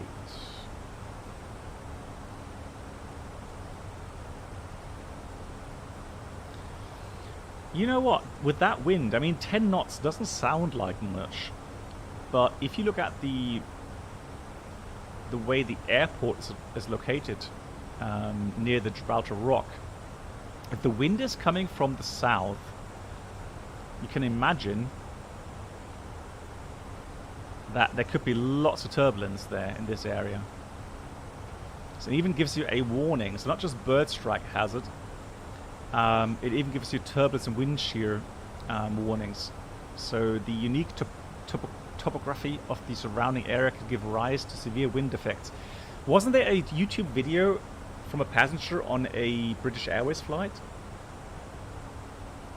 that showed how violent these turbulences can be? So it says when the wind direction is between 110 and 250 degrees and the speed exceeds 50 knots, significant turbulence should be expected during the approach and in the final stages of the flight in the lee of the rock. This turbulence can make landing dangerous or impossible, and aircraft captains are to approach with extreme caution in these conditions. Turbulence gusts can often be seen on the surface of the water, a representation of the turbulence. Southwesterly winds in excess of 25 knots can lead to the formation of water spouts in the approach to runway 27. Flying over or in proximity of these water spouts have been demonstrated to be very hazardous, with a rapid loss of control, severe wing drop, and uncommanded change in altitude and track. So quite interesting, right? That is 1911. Hold on.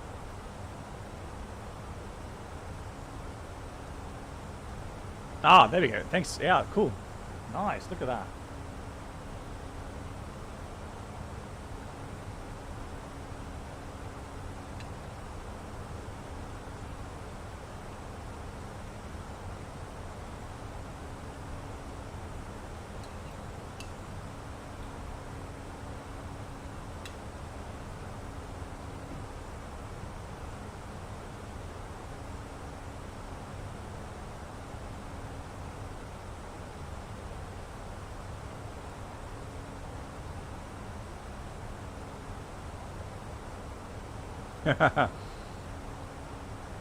Danny, you heard Malaga is a lovely city as well. It is.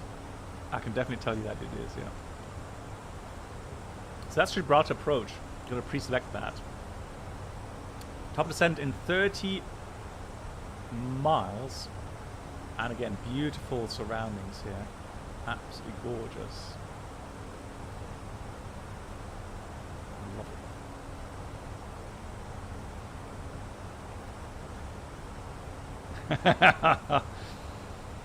Mark, are you kidding me? Right, so minimum is visual. We're doing a visual approach, so there's no minimum for us. The weather is good. Right, so threats for the approach. Are you ready for the approach brief? Go ahead. So, definitely orbit medium, and then we're weighing right now 60.7.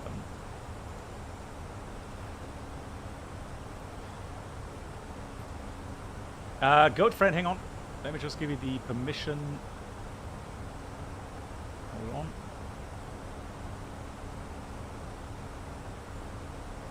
Okay, now I can post the link. There we go. Thank you. Thank you much. Yeah, so guys, you want to see that that approach into Gibraltar with that that turbulence? Yeah, scary. So let's apply the METAR 180 at 2. Interesting. So let's do 60.5 for the landing Welcome weight. aboard the Captain Black Orbit Duo medium, Channel obviously. Flat 4. Experience. Could new subscribers please make their way Max to the reverse. first class cabin, where complimentary And, drinks, we've got snacks, right and runway, premium runway flight 09. infotainment will be served. Right, so Thank you. here's the deal. Landing distance available is 1528. The unfactored landing distance required is 1345.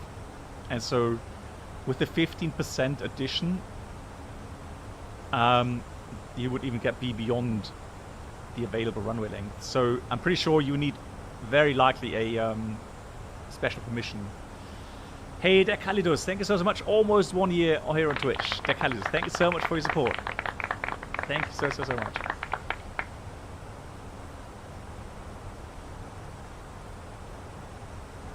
Yeah, so what we'll do, guys, is we have enough fuel for a second approach. So what we'll do, we'll try one runway 09. If that doesn't work, we'll try the other side, 27. And if we mess it up as well, then we'll divert to Malaga. How about that? Sounds like a plan. So we'll do a visual approach. Transition level is in 7,000 feet, right runway. Threats, weather. Decision height is... Let's put something in there. Portland, no. Arrival airport altitude, pretty much that. Cool. So, we're going to fly via PMOS, visual approach 09, via Ripra, that is.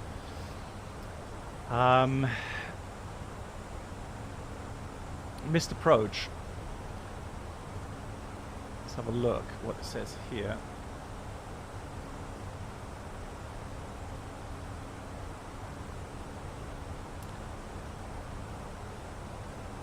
So the missed approach, climb to 4,000 feet, and then as directed by radar. So we'll do whatever approach radar tells us to do. We're going to climb 4,000 feet.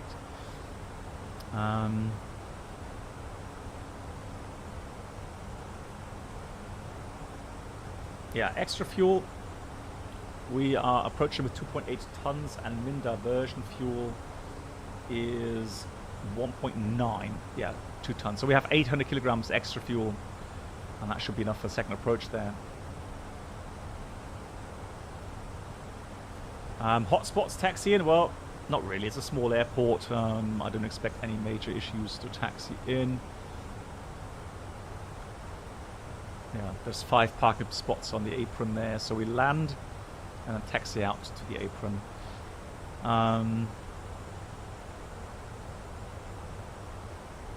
It'll be a config full, automatic medium approach. Oops, let's go 100 initially. There we go. So we've got thrust style descent, out blue, level 100.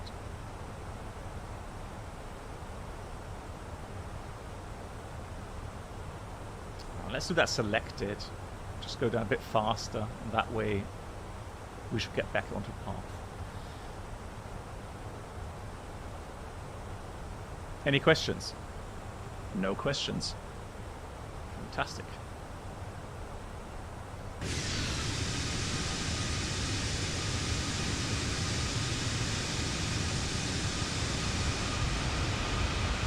That's Malaga right below us there, isn't it? Yeah, typical kind of 2 runways there.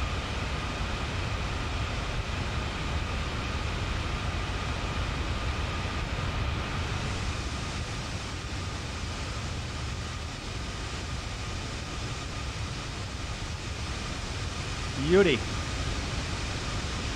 Hey Senshai, wie geht's dir? Senshai, so we are in the plans. I will contact you regarding what we talked about. And actually, I'm always interested to hear if there's any news from your side.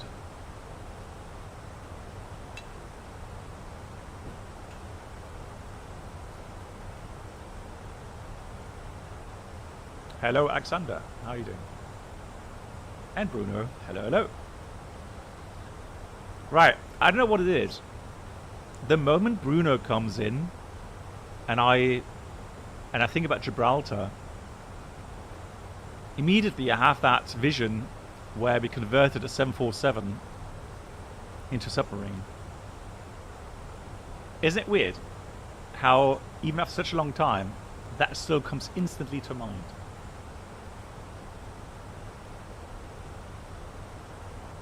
Ah, okay, Senshai. Okay, understood.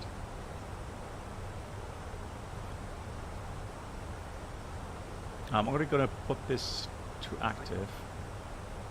And then we'll see. Easy 722, fly heading 250 degrees, landing runway 09. Hey, 09, fantastic. Heading 250, easy 722. Exactly. Charlie Alpha 174, 5 miles, altitude should be 1500 feet on center line. Oh, that's cool. So thank you so much for the good trolling, guys. Easy 693, welcome to Gibraltar, left all the, correction, all the way to the end, then left, standard choice. Nice. Somebody already landed there. Foxtrot Charlie Alpha 174, 4 miles, altitude should be 1200 feet, check gear, acknowledge. Wow, it even gives... Foxtrot Charlie Alpha 174, 7 winds 190 degrees, 8 knots, runway 09, clear to land, acknowledge. Wow. So he does a proper SRA techniques as well. 1743, thank you. Approaching 3 miles now, altitude should be 920 feet to you, visual to the threshold. Cool. So he says like 3 miles. correction, 1743, approach complete. Your altitude should be such and such. Easy 722, leaving controlled airspace in 1.5 miles. It's a deconfliction service outside. Maintain flight Is it really? 70. Sorry, can you repeat for easy 722? Nice, it's a real world leaving controller. Controlled airspace in GG. 1 mile. It is a deconfliction service outside of controlled airspace. Maintain That's cool. flight level 70. Roger, I will maintain 70 for controlled airspace, easy 722. Portugal 108 Oscar is cleared Lisbon via Sobis. Initial climb, altitude 6,000 feet, walk 2712. If you don't see the runway 3 miles, I believe you need to go around. Yeah, probably. But today should be an issue. So how much are we too high? What? Portugal 108 Oscar. 60 miles, 80,000 feet. Runway 09 Yeah, we're a bit high. Advise ready. How the hell did that happen? Departure. Good God. Takeoff from 09, we're ready for departure. Portugal 108 Oscar, roger, hold position after departure, runway 09, right turn visually around Gibraltar, then on track service.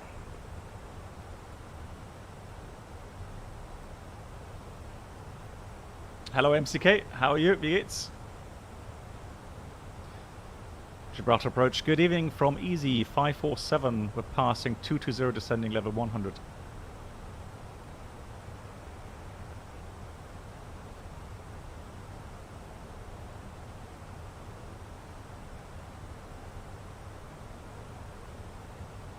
Ooh, it's gone quiet suddenly. Welcome aboard the Captain Black Box Twitch channel subscriber experience. Could new subscribers please make Just at your way to the first 1743, class Roger. cabin, Ignore the Air where Portugal. I snacks and premium didn't put it there on flight purpose, but you entertainment can will be taxi that served. standard tray. Thank you. Sim Caesar, thank you so much. Gifting us up to 190 degrees. MCK. Thank you so much, Sim Caesar. Easy 722, descent to altitude 4,000 feet, QNH 1022. You're sick of biology and geography. 1022, I can imagine, yeah. Air Portugal 108 Oscar, confirm the after departure instructions. After departure, runway 09, right turn visually around the Rock of Gibraltar, then on track. Right, I need to get a call in, otherwise I need to get into the holding there.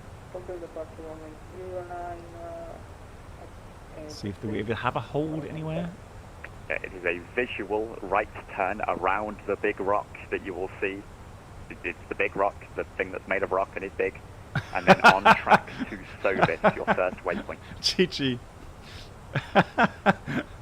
That's a good one. It's a rock and it's a big one. Now we've got to go from Pimos, we've got to go further on to Upmup. Gibraltar approach, good evening from Easy 547, 160 descending 100. Easy 547 Gibraltar radar, hello, squawk. Stand by. Oh. Easy 547 squawk 1011, landing runway 09. 1011, landing 09, thank you much. And after Pimos, confirm it's under. Easy 547, let's do this flight, correction, leave Pimos heading 245 degrees. We'll leave Pimos heading 245 degrees, Easy 547, thanks. 547, thanks, descend now, flight level 70. Descent level 70, Easy 547. Easy 722, descend to altitude 2,500 feet, recall me on 130.4. Down to can you repeat again, and then on 1 and the frequency again, sorry. Easy 722, 2,500 feet, and then recall me 130.4. Yes, because... okay, recalling on 130.4 and down to 2,000. Because my co-pilot Easy 2722. is somewhat strange again today. Right, open send out blue heading 70. Right, we should be coming into path. 108, negative, you're not clear for takeoff, but the readback is correct. Thank you. Via Echo, enter, backtrack, and line up runway 09. Excuse me. No, seriously, my co-pilot does all kind of weird things. If I put that back to 1, he probably puts that back to 2 again. You want to bet? So let's go. 722, you want 130.4? 250. 722, thank you. Do not acknowledge further instructions unless requested. Start reducing to your final approach speed now.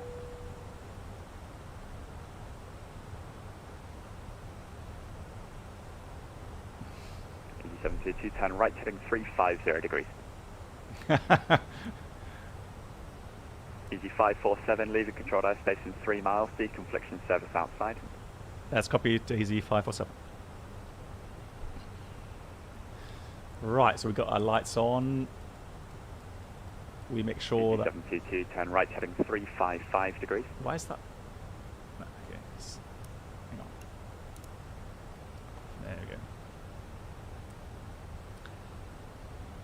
So we're at 2,000 feet to go. 722, do not acknowledge further instructions unless requested, please. Yes, next flight is on pilot ditch, A firm.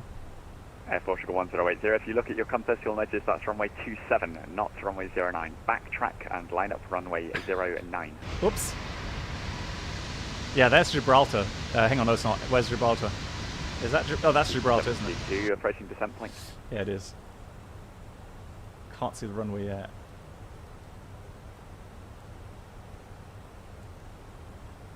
Yeah, Bob, it is, yeah. Easy 722, begin your descent now to maintain a 3 Speed degree up glide star. path. Wow, he's really busy as well. I'm just going to slow down a bit here. Take out some energy.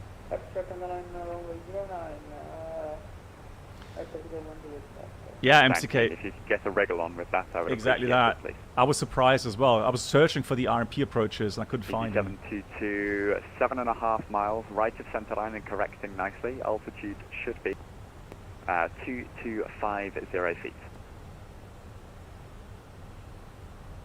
Easy 547, descent to altitude 4,000 feet, QNH 1022.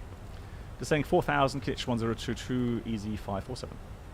Easy 722, 7 miles, right of center line, correcting right, there we go. nicely. So we've got thrust, I'll put this in, 100 out feet. blue, 4,000.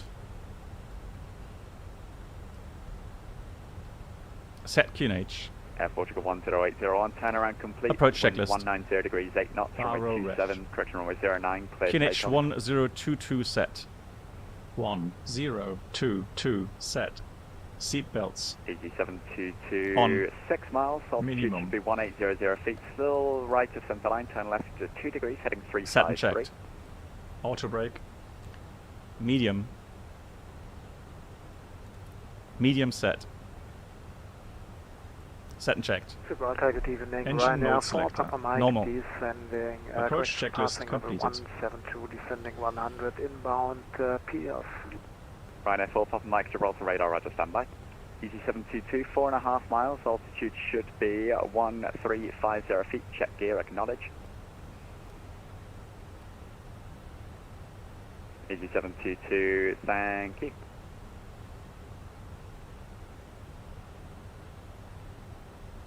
Easy 722, 4 miles, slightly right of center line, correcting nicely. The altitude should Oh, be I'm so nervous. 1200 This feet. approach is going to be Expect clearance 5 point X-ray. Oof. Spicy. Right, let me go and sequence the flight plan here. So I'm going to get rid of Easy them. 722, 3.5 miles on center line, altitude should be 1050 feet. So 1,000 feet to go. Air Portugal 108, Oscar, start your takeoff roll now, please. Performance. Let's activate the approach phase. Thank you. Easy 722, traffic rolling off the threshold, surface winds 190 degrees, 8 knots, runway 09, clear to land, acknowledge. It's just medium for us. 722, thank you, 3 miles from touchdown, MCK. altitude should be 90 But feet. that's FS2 crew, MCK. I don't know why they did that. Flaps 1. 722, are you visual of the Speed checked. threshold? Flaps 1. 722, approach complete. Easy 547, recall me a 130.4. 130.4, easy 547. Ryanair 4, Papa Mike, descend to flight level 90, squawk 1055. So that's why he has a special frequency. That's why I couldn't hear the other pilots. Ryanair 4 Papa Mike, squawk 1055, descend level 90. Wow, that's incredible. Speed checked. Flaps 2.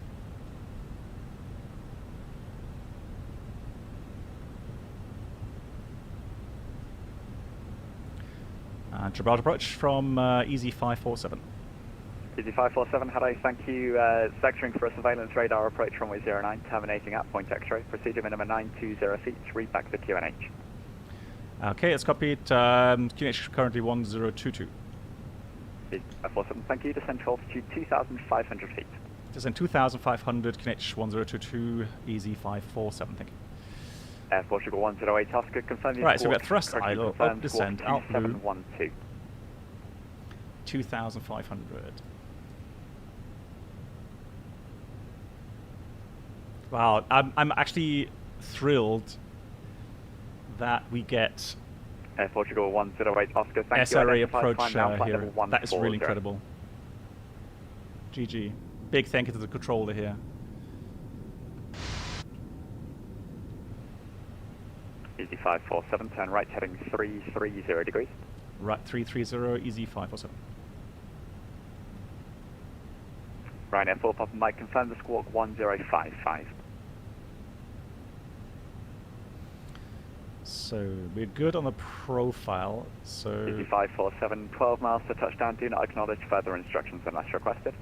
547. All right, so Easy 722, stand of choice.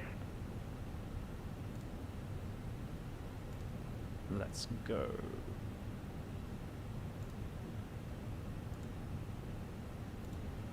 So get that chart open. Whew. Outstar.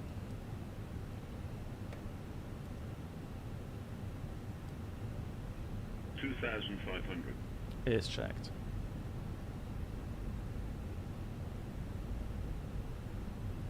Easy 547, turn right heading 350 degrees. So it's really difficult not to respond anymore.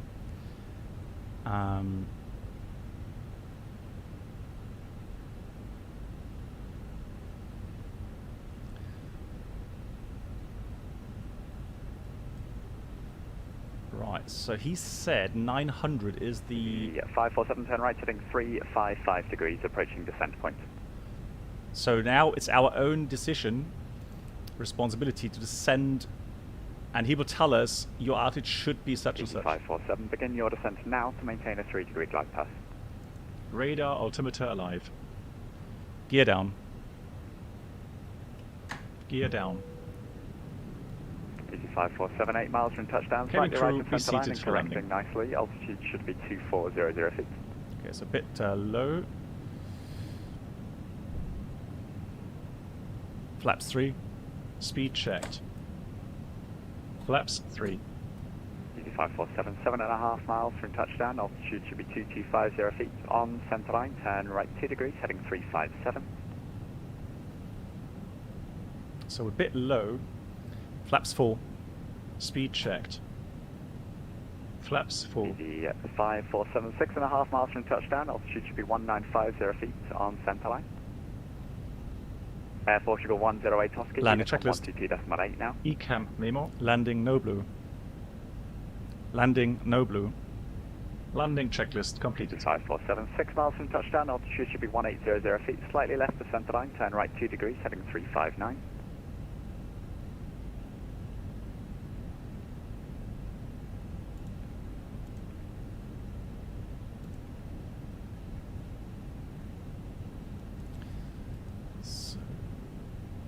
Easy 547, 5 miles from touchdown. Now altitude should be 1500 feet on center line. So just a tad. I'm coming in slowly. Ryanair 4 Papa Mike, fly heading 240 degrees. So 3.9 miles, 1,200 feet. Manual flight. Easy 547, 4.5 miles. Check gear, acknowledge. Gears down.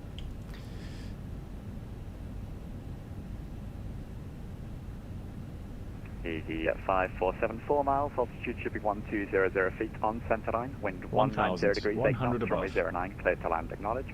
Good land, 09, easy 547, thank you. Easy 547, 3.5 miles, altitude Minimums. should be 1050 feet. Continue. Continue. Right, so... Easy 547, reaching point X-ray, altitude should be 920 feet, are you visual with the threshold? Easy 547, affirm, visual with the threshold. Easy 547, approach complete. Thank you much. Right, so I'm going to go 4,000 for this approach. Right, from here on, it's visual, and let's look for the parpies. We've got 3 red, 1 white, so now we're just trying to arrange our own alignment there onto the final. We're on path. So we need to descend here, 3 degree. Careful not to overshoot now.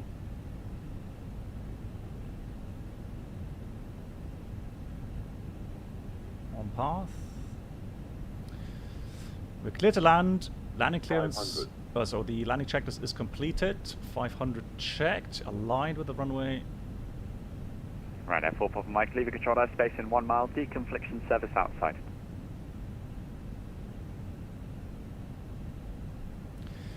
Right, guys. It's not going to be a greaser, guys. It is going to be a quick touchdown.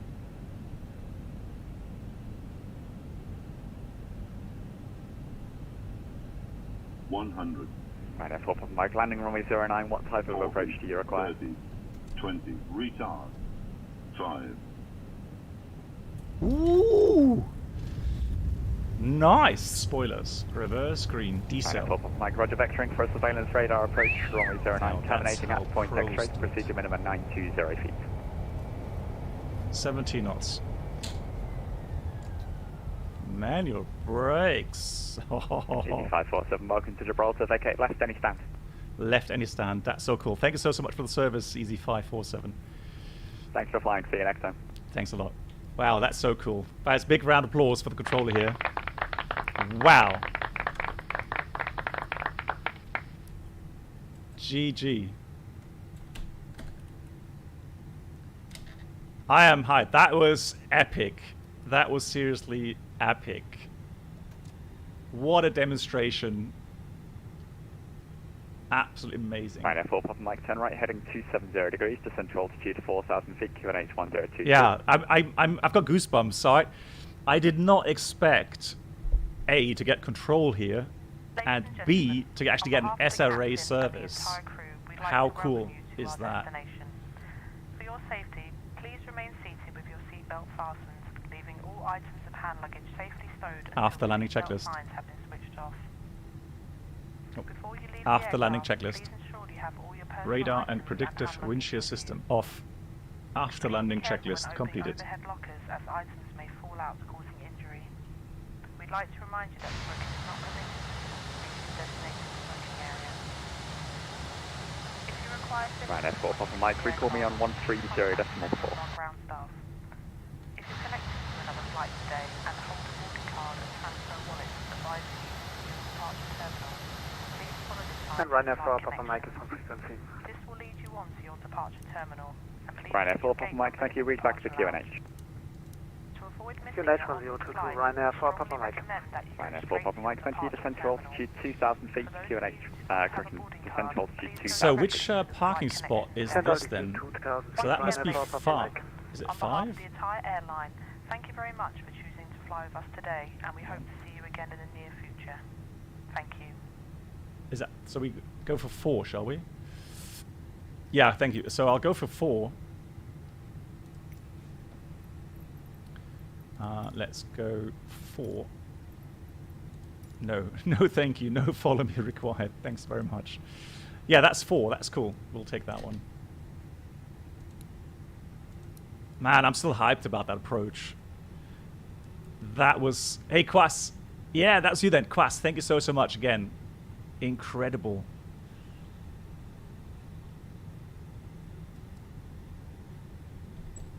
I'm just trying to get my parking spot sorted out, Poker Face.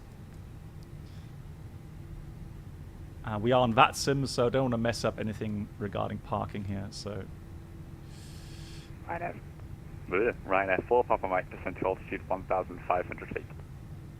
Descent 1,500, Ryanair 4 Papa Mike.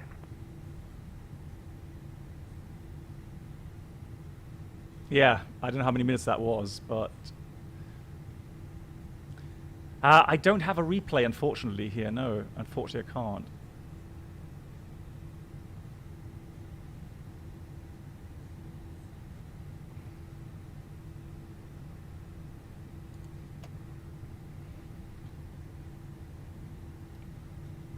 So APU is available. APU bleed is on. 2-1.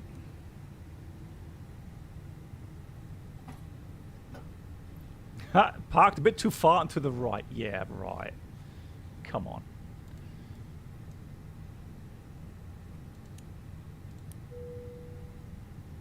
Right, F4 Papa Mike, just to keep you in the loop, I'm going to bring you through the final approach course line to establish from the east, correcting to establish from the west. Oh, sorry, that was broken. Say again, Ryanair 4 Papa Mike. Ryanair 4 Papa Mike, bringing you through the final approach course to establish from the west. That's copied 4 Papa Mike. Just see if I can. The boarding requested. There we go. Ryanair 4 Papa Mike, turn right heading 040 degrees. Right heading 040 degrees. Parking Ryanair checklist. 4 Papa Mike. Parking brake, forward shocks. Thank you, do not Parking brake set. instructions unless requested now. Set and checked. Engines off. Wing lights off. Fuel pumps off. Parking checklist completed. Thank you much. These. Seriously? I'm still online. I'm still streaming. Thank you. Pokerface, I don't have a replay function unless they changed it that you can do that automatically. Ryanair 4 Papa Mike, approaching descent point.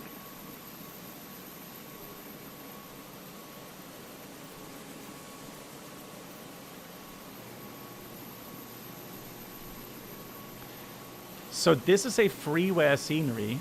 And looks really, Papa Mike, begin your descent now really to maintain nice. a 3-degree glide path. Well left of centre line and correcting nicely. The only thing I did download was a freeware. Papa Mike, turn left heading 360 Oh, hang on. degrees, 4.5 miles. Check Is your that acknowledge. payware? I'm not sure if that was payware for the city as an enhancement. It is, isn't it? Ryanair 4 Papa Mike, confirm gear down. Guess I'm Ryanair 4 Papa Mike. Ryanair 4 Papa Mike, thank you. 4 miles, altitude should be 1200 feet, turning onto centre line now. No, this is Gibraltar. Isn't that from a handcrafted airport? Set. Clear to land, runway 09, Ryanair 4 Papa Mike. Ryanair 4 Papa Mike, thank you. Approaching point X. Whoa. Correction, altitude should be 9200 feet. Mark, Correction, look. 920 feet. Mark, I found a lovely holiday destination for you. 4 Papa Mike is visual. How cool is Ryanair 4 that? Papa Mike, approach complete. Passengers, the boarding started. Hey, Andrew. Imagine, hang on, let me just, imagine lying in the pool here with a nice cold drink and you can watch the planes land. How crazy is that? That's your condo.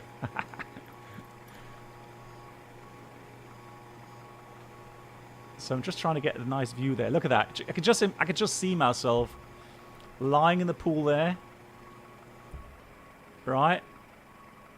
Ryanair 4 Papa Mike's going around. Oh, and we got some action. Mike, Roger, fly heading 090 degrees, climb to altitude 4,000 feet. Yes, please, right? 4,000 feet, Ryanair 4 Papa Mike. Wow. That's the best spot ever. Exactly.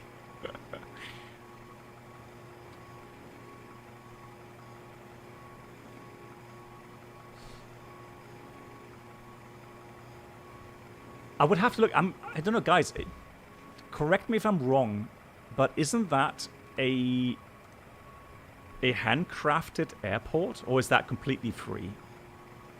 Because the only thing I bought was the the sceneries for the city. Papa Mike, turn right, heading 180 degrees.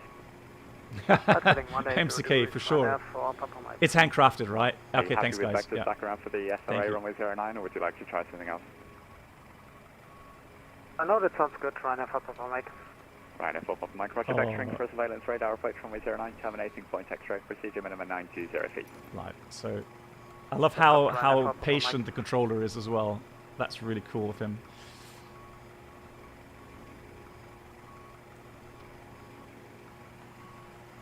Oh, they do like swimming pools here. Look at that. Man. I'm wondering, so there's supposed to be monkeys on this mountain, correct?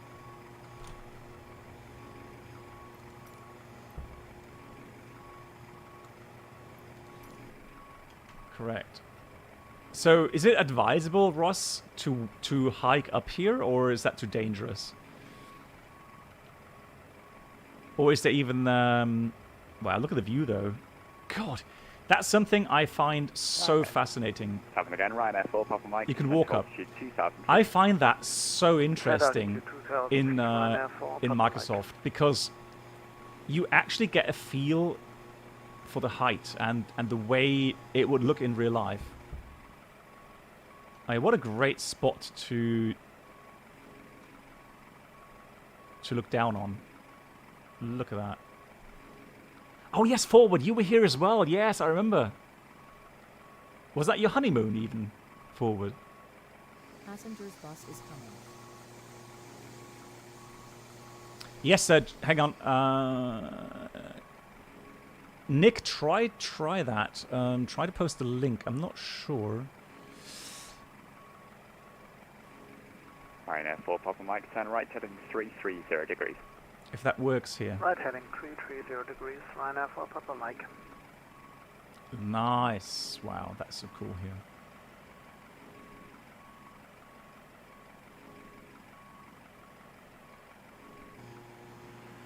Imagine that. So this is Ryanair 4 Papa Mike, make the heading 320 actually degrees. really impressive. Oh, there's a cable car. 320 degrees for Papa Mike. Ryanair 4 Papa Mike, thank you. Descent to altitude 1,500 Yeah, there we go, feet. Ross. Do not acknowledge further instructions unless requested. That's a cable car. How cool. It's actually working. Lol.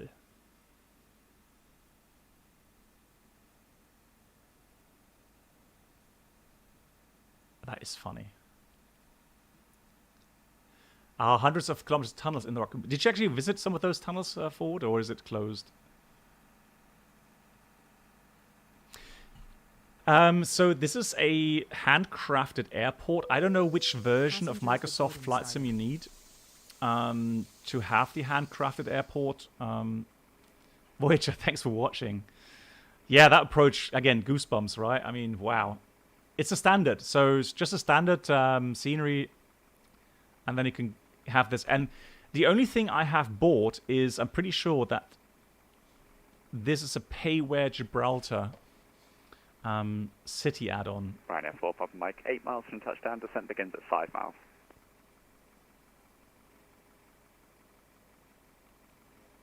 So let me see if I'm quoting it wrong.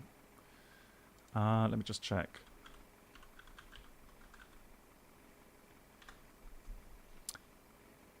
Is it Gibraltar? I think it's the... let me see. There should be a road. Essentially, that's a question. Ryanair 4 Papa Mike, approaching descent point. Let me just check the road, and there should be a petrol station right there. Yeah, then it's Sam's. Yeah, then it is Samseen. Yeah. Ryanair 4 Papa Mike, turn right heading 350 degrees. Oops. Yeah, it is, because that's one of the pictures. Oh, there's people there as well. Look. Ryanair 4 Papa Mike, begin your descent now to maintain a 3-degree glide path. Oh. Cradle of History. Ryanair 4 Papa Mike, 4.5 miles, slightly right. Atlas, hello. Correcting nicely. Check gear, acknowledge. Gears not locked for Papa Mike. Right, 4 Papa Mike, thank you. No, so I think this is Approaching, payware. 4 miles now. I think I did buy the Gibraltar Scenic Life. 0 degrees, 7 knots, runway 09, clear to land, acknowledge. Bob, yeah, that's true. 4 Papa Mike. 4 Papa Mike, thank you. 3.5 miles on. And what happens when you kick the ball over the fence? Correction, 1050 feet. That is. Right, 4 Papa Mike, approaching point X-ray, altitude should be 920 feet. Are you visual with the threshold? That is. They get. So imagine you're doing a takeoff run. You're doing a takeoff run, and your windshield gets hit by a football. The graphic settings at the moment, I am using pretty much high settings, not ultra. However, what I'm using is a game filter from NVIDIA. So with some contrast, sharpen, and color changes. So that will be off. You can see the color change. That is off. And that is with the preset I'm using. So that's why Good night. It looks a bit different. MCK, all the best. Hope everything goes well with the school. Thanks for joining. Take care. Yeah, that SRA approach, epic.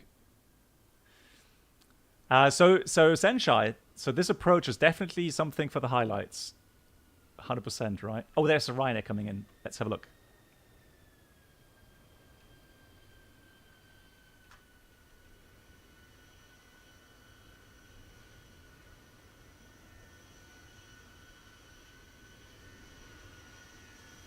Looks good. Nice. That was a good landing. GG.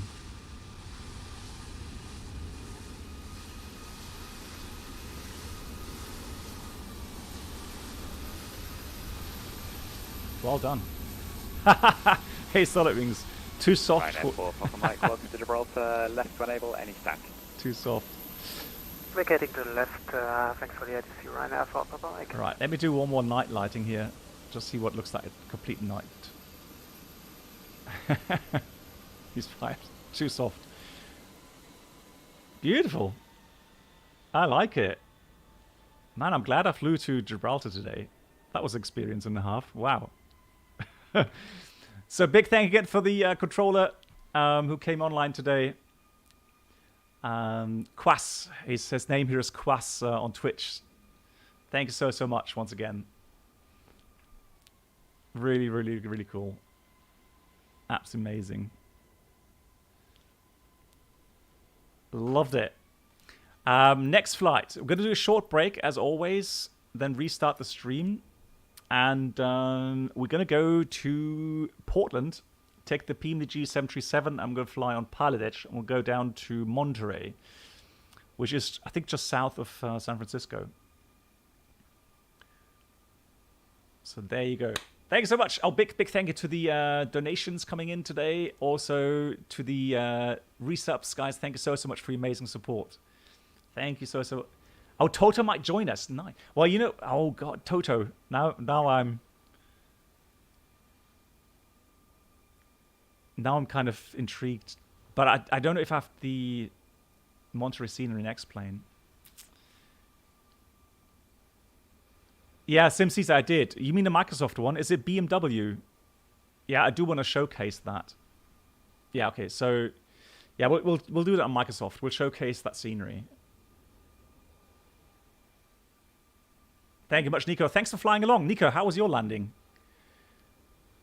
How did you enjoy the flight?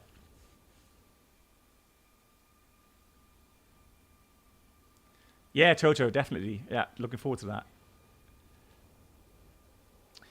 Get the water masks from... Okay, SimCaesar, thanks for that. Cool. Thank you so much. Yeah, so I'll install it before the stream. Cool. Guys, back in about 10-15 minutes. Thank you so much. So I guess please teach FENIX FO. Shamrock 7 Echo Golf Gibraltar radar readability 5. Shamrock 7 Echo Golf, I'm going to Never had such a stressful ATC experience, but the landing approach was fun. That's cool. That's cool. That's how it should be. All right, guys. Thank you so much. Okay. You went off See you to get a soon. second in, but Big Shamrock thank 7, again to Echo Quas. Golf staff approved.